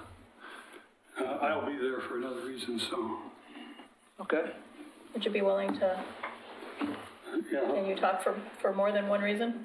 Yeah. The permission to actually represent the Natural Resource Committee. Yeah. Because I think protecting that, especially that contiguous habitat, is crucially important for the city. And I think we'd be kicking ourselves 10, 20 years down the road if we didn't do That's it, right. because there's not going to be any left. So maybe you guys want to make a formal motion about Nancy's letter? I'm not sure we've done that before. Yeah. I don't know. So, It'll be in the packet anyway, but it's It'll nice be in to the have it, packet but anyway, it yeah. actually, it's nice to have it read out. Right. Because That the would be broader, good. the broader public that's Right. there can hear it. yeah, that There would you be, that would be Yeah. great. Yeah. Yeah. So do we want to make a motion, somebody want to make a motion for Doug to read the Yeah. memo at the, I move to allow me to represent the Natural Resource Committee and read Nancy's letter all right, to I'll the second that. City Commission. Who was the second? I'll second. like, Okay. Okay, Chris? Oh, aye. Devin Pilney? Aye. Mike Hamilton? Aye. Nancy Brochot? aye. Doug Neely? Aye. Great. And can you change the spelling of my name somewhere in the memo? I mean, Yes. I spelled my name right, but. I double checked, 3 times. Spell it No, right. this is your letter, right? Yeah, it's right on my letter. But somewhere in this The packet, letter she itself says will something actually about be me and in the Right, packet. it's spelled wrong. It's in there. It'll be spelled right in the packet that they Yes, have. yes, except somewhere in this memo, it's spelled Okay, incorrectly. we may want to point that out in public. I don't remember what page it was on. I'm so used to everybody spelling my name wrong, so. Okay, good job. We're cruising. Okay. So that takes care of general business around the communications and updates. And I think I'd go first, so I'll try to be quick. First thing I wanted to let you know about, we've talked about Beaver Creek, okay. So second thing is an update on the Kanemo wetlands. And Karen Blah has been patiently waiting. So welcome, guys. I just have a short slide. Wanted to bring you up to speed on the latest recommendation. So NRC and staff, we had recommended that the vegetative corridor width around this wetland be 50 feet. Planning Commission voted on the 10th of February to not apply any portion of the vegetated corridor to 514 4th Avenue for reasons that were principally because it was a disproportionate impact to that property, but they didn't direct staff to make any findings of any kind or base that on any particular legislative criteria, but they did state very clearly that they felt that it was unfair to the property owner. Given that the cottage home site was already allowed to develop and the other properties that weren't really impacted. However, we went to the city commission on the 18th, and they asked us to, and Doug was there and suggested that there be a 10 to 15 foot strip that ran parallel to the interior property line, and I hope I've accurately recommended. I would like to make I would like to point out something. Yeah. It wasn't. This is longer than I actually meant to show. When I okay. showed the parallelogram, of course I didn't have the fancy stuff, so I had to get a picture and draw some lines and send it to him. Actually, I was talking about this 15 foot, this 10 foot, actually starting here.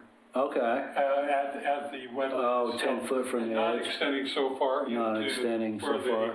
current Okay. piece is, and I imagine that's easy for you to correct. Oh, yeah, I mean, we can do it on the record, you know, and then the city commission. And so, so it wasn't as long. Anyway, the owner of the property is here, and she approached me afterwards and asked me why I didn't bring this up at the planning commission. Well, the reason I didn't was because when we had the public comment, it was on the first picture. The second one, the planning commission made their decision, and there was no public, and when they make the decision, then there's no public comment. Right. So I made my comments representing the Natural Resource Committee, not this committee.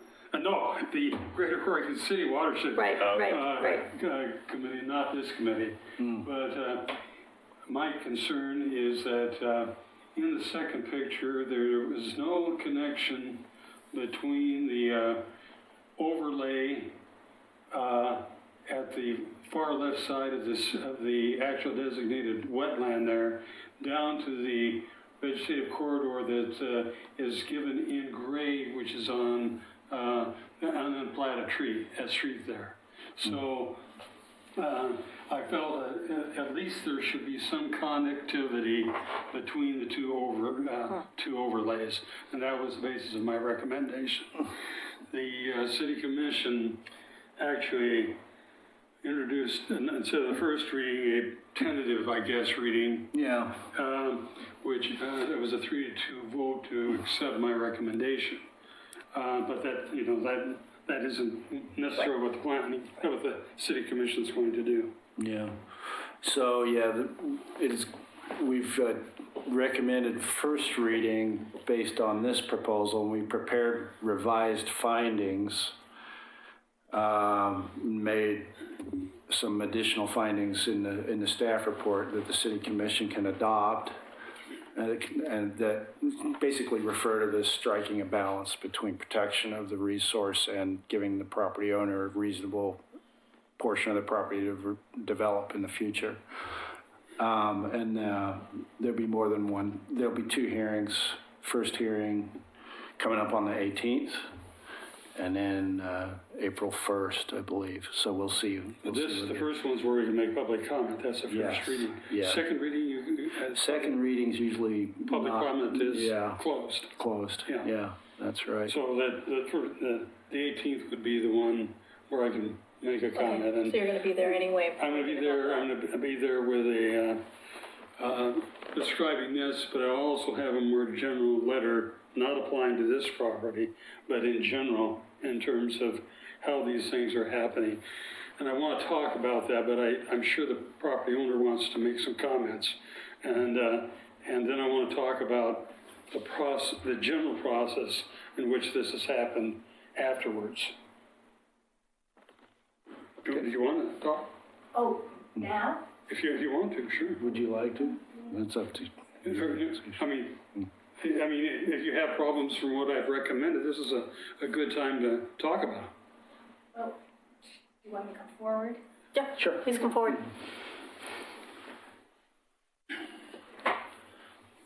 Karen Blaha, Kanema.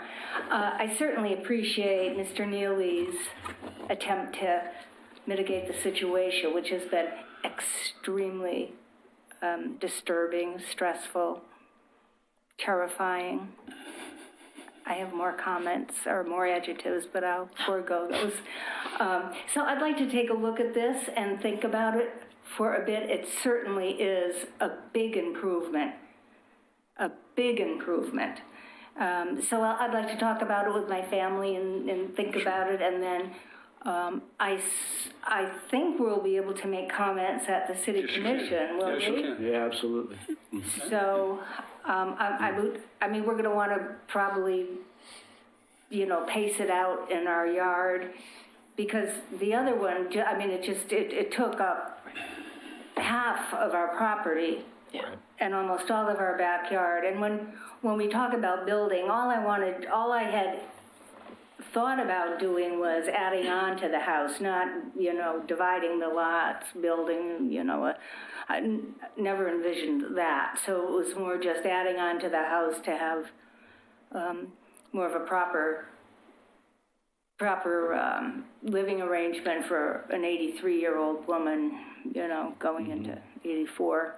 And 85, and then 86. so anyway, that was that. So I appreciate it. I appreciate your consideration and your sensitivity to my situation. I was talking to my age thing to my grandkids, 3 of my granddaughters, who were adults, and I told them that I was planning to live to be 120. And the reason I'm telling you this is your parents are probably going to be dead, and you're going to have to take care of me. One of my granddaughters looked at me and says, "Grandpa, you got 10 grandchildren. We're all going to contribute some money to have somebody else take care of me." A very nice place where you can get, 3 squares and a lovely, lovely place to lay your head. Yeah. Yeah, of course, I wasn't able to get in there because, there are no streets that are actually going to this area. So I really don't know how you're... Are you talking... that's one thing that I'd like to bring up. I appreciate that. No one has come to look at the property, come into my backyard, which I would have loved to have had. And everybody, the whole commission said that they had seen the site. Well, they had not. Mm-hmm. They had not. They see the cottage development site. They visited, when they say, "Have you visited the site?" "Oh, yes. No. Unless you were trespassing, which, Well, yeah, that's part of the problem, is that they could see a development site perhaps before it was developed or something of that nature. They would really have to get your formal permission to cross into that. Which I had offered that. Every place I've gone, I said, "Come on over," And I realize the ex parte contact business, all that's a problem. Sometimes, I'll stay in my house and you can just, give you a cup of coffee and tea, and then I'll go in my house and you can see what you think. Nobody's looked at it. We've handled the public notice, and we've handled like it was a quasi-judicial hearing, so they've been very careful about that ex parte contact. That's maybe part of it, but... I don't think so. But, I mean, I'm not saying you're wrong, but I don't think so, because there are ways to handle that.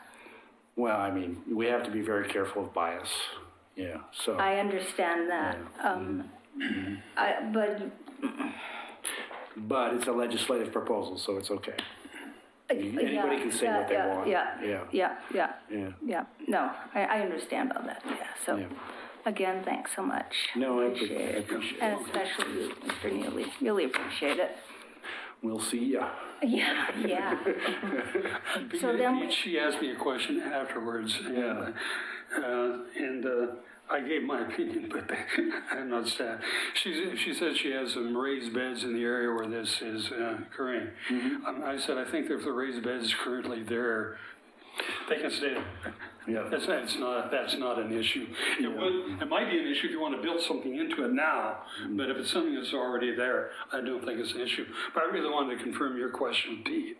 Sure. I mean, there's a whole list of exempt activities that have to do with pre-existing gardens and things like that.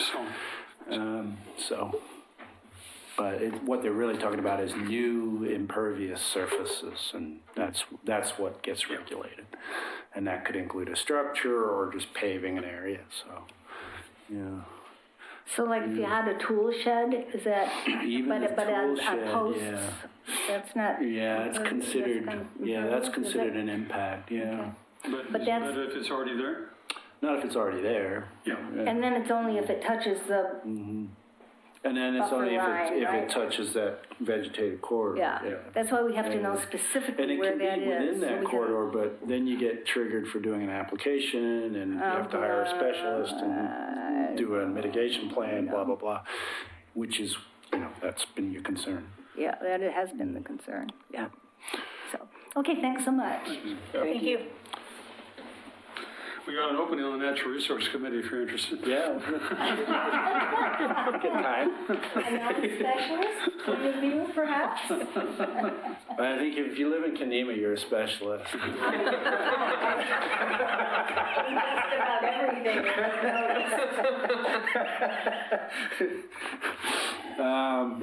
Okay, what else did I have? All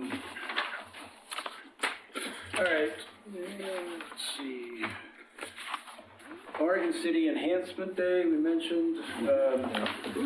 Enhancement Day, Arbor Day, Saturday, April 25th from 9 o'clock to 12 p.m. with a tree dedication ceremony at the end of the Oregon Trail Interpretive Center, followed by a work party at Singer Creek. They're asking all volunteers to pre-register on the website that's listed here on the card. And then it's usually a good time. There's breakfast, food, and presentations and T-shirts. And this time it'll be fun because they'll be doing ceremonial planting of the Hiroshima Peace Tree, which is a ginkgo, to mark the 75th anniversary of the close of World War II. So that'll be good. I on the PRAC suggest that it be done at the Peace Garden at the Senior Center, because the Peace Garden was a sister city project with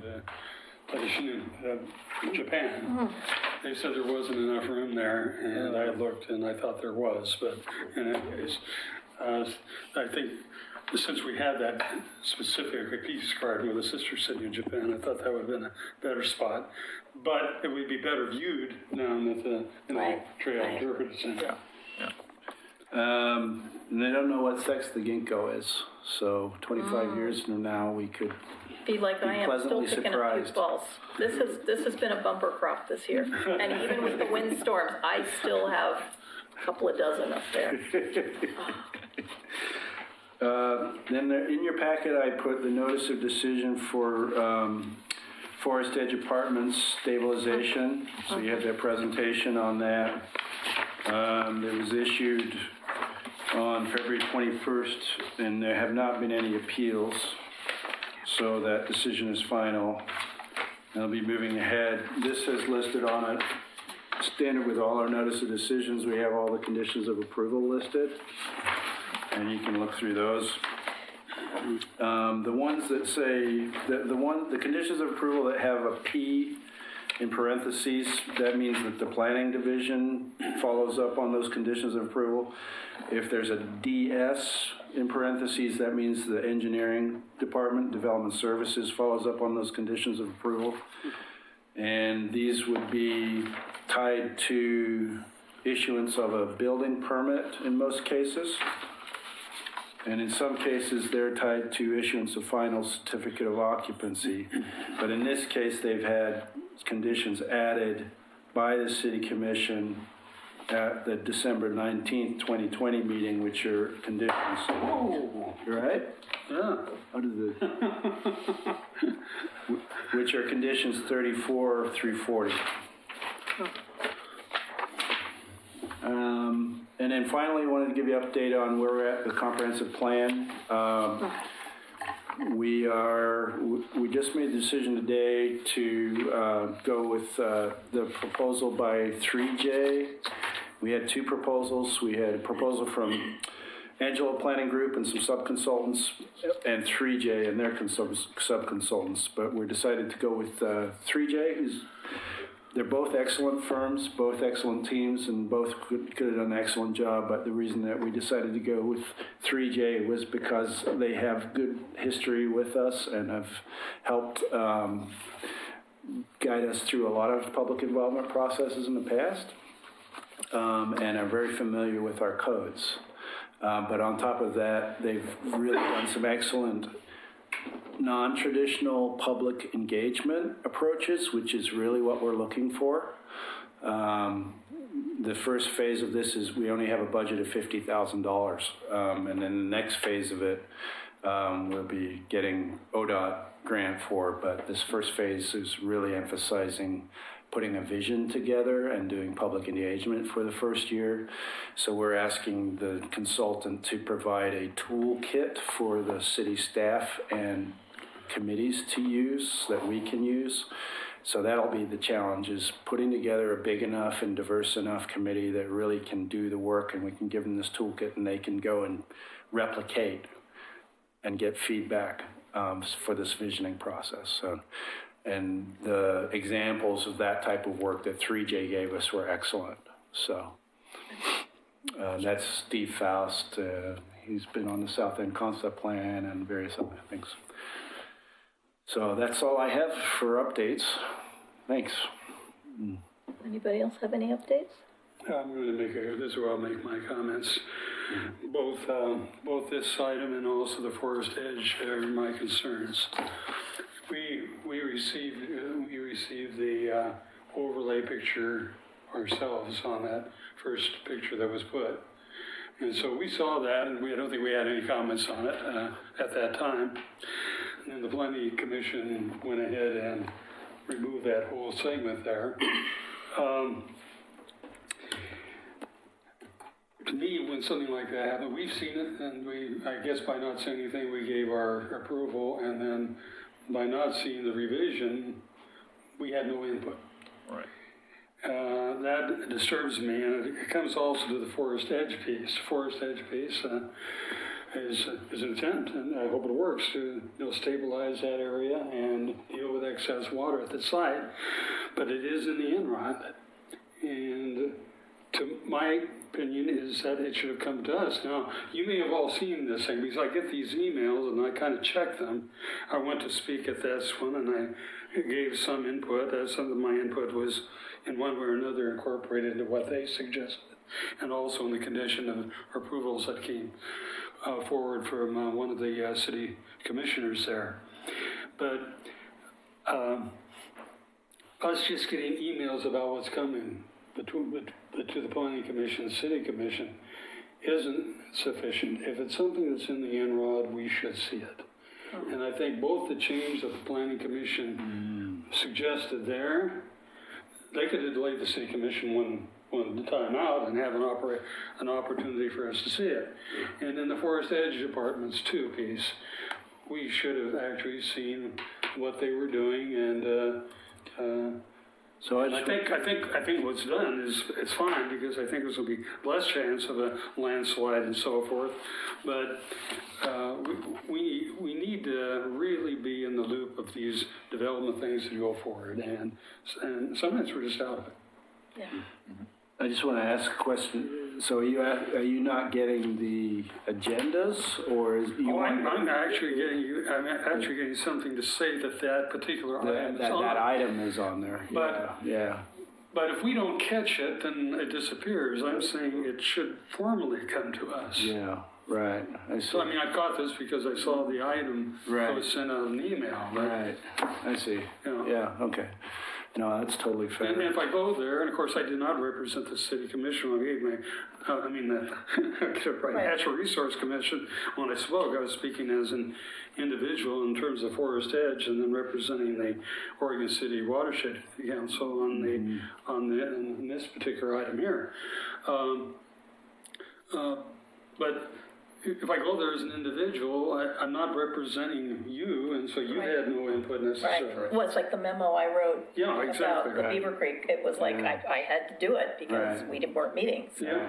Yeah, that's been the challenge all along, is both only having one meeting a month, but also having to abide by public meetings requirements, so with notice and deliberations, so. So that's the complaint that I registered. Okay. And I will just talk to it to the director of planning and. Yeah, okay. It also says that we need I to be don't more think we've resolved proactive this and, yet. I think you know, this if is you an see ongoing something. issue. If I don't catch it, if you catch something, any of you, like, wait, we should be talking about that, so. Yeah. We have a group email or something like that? Where We have can group exchange email, information? but here's the thing, public meetings, you're an advisory body under Oregon State public meetings requirements, and that means that if you are talking to one another and coming to conclusions or even deliberating about something that you're going to decide, that's supposed to be at a publicly noticed meeting. You can have two people at a time talk to one another, but you're not allowed to have those two people go and talk to somebody else and somebody else, because that's called a serial meeting. But the It's mayor really of strange, Beaverton, rules. Pardon? the mayor of Beaverton,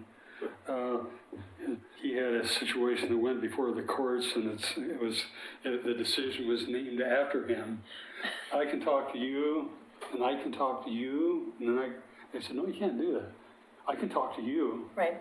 But I can't then talk to all of you. I mean, that's basically making a decision, even if two of you are meeting. Right. So, it's better that we meet all of us together and talk about it. Right, and to some extent, adding in the provision that we put in about meeting with the NRC before you apply for an application in the ANRAD is helping with that, but it's not fully resolving this issue yet. So I'm open to suggestions moving forward. If there's a need to do that kind of consensus, is there a mechanism for us to meet formally outside of our monthly schedule? Yeah, there is. I mean, you could meet outside of your formal schedule. We just have to provide notice of it. And find an agreeable date. Yeah, well, true, but I'm just saying, if, how we make it more formal, even if, we have to sit here and. Not necessarily. I have to record it, either on a handheld recorder. If It it's not can't be one of us that records. The city recorder will want input on this response. So I would need to take this question to the Yeah, city I'm just trying to recorder. figure out if. Yeah. we can They compress. generally want you to meet here, but you don't always have to. Yeah. Well, it would be We kind have of to an provide emergency meeting. I mean, Right. it would have to have. Yeah, and you have Be to very provide streamlined. a public notice with the location and a time. Yeah. So How long is the public notice? 24 hours. Sufficient? I've asked that, and I think it's 24 hours is okay. I'm trying to remember when it shows up on my Facebook post that we're meeting. Generally, it's a week. Generally, it's a week, though. Yeah. And for this to happen, do we all have to be present? No, you have to have a quorum to make decisions. So Which is 4 of us. yeah. So let me talk to Katie Riggs a little bit more about this. Does PrAC run into this issue? No. I guess I'm more sensitive to natural resources. Yeah. Right. I mean, we're in kind of a unique position in that we work cooperatively with the Planning Commission, and so we're not a advisory committee to a department like PrAC is, or Transportation's advisory committee. Well, to Public Works. We're in a different situation. yeah, I mean, one suggestion might be, you put together a letter that says, this has happened, it's happened before, it's of concern to the committee that once an advisory opinion leaves this committee and it goes up to Planning Commission, City Commission, they may make a decision without us being involved after that point. I'd be And happy that's, to and that's a draft Want to concern. draft that? Yeah, I'll draft That'd be it. great. Yeah, there you go. Yeah, And then they're on notice about it, so. yeah, that would be good, yeah. Okay, yeah. There's a seat available on the natural resource. There is an opening on it. I've been considering doing, that's why I'm sitting through this whole thing. What these meetings are like, I might, Great. Encourage you. Yeah, All right. so future agenda items, does anybody have Did any? you guys have anything to report? Oh, I don't. I don't. All right. I'd be honest, I did. I'm too tired. I know, I get it. Past my bedtime. it is way past my bedtime. Yeah, this was a long one, definitely. So, Future agenda items? well, we'll be revisiting the tree policy. Right. We may have, I know we're going to have another presentation, but I can't recall what it's about at this point. And then we'll probably be kicking off recruitment for project advisory teams, so you may want to be thinking about which of you wishes to volunteer as a representative of the NRC on the comprehensive plan project advisory team, so we can talk about that. That'll be a monthly thing, I doubt it. I think, more frequently?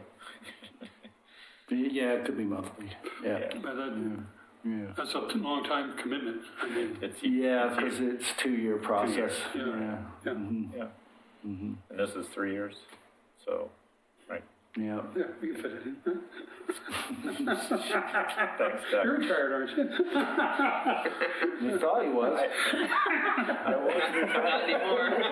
for a short amount of time. All right. So should we adjourn this meeting? Sure.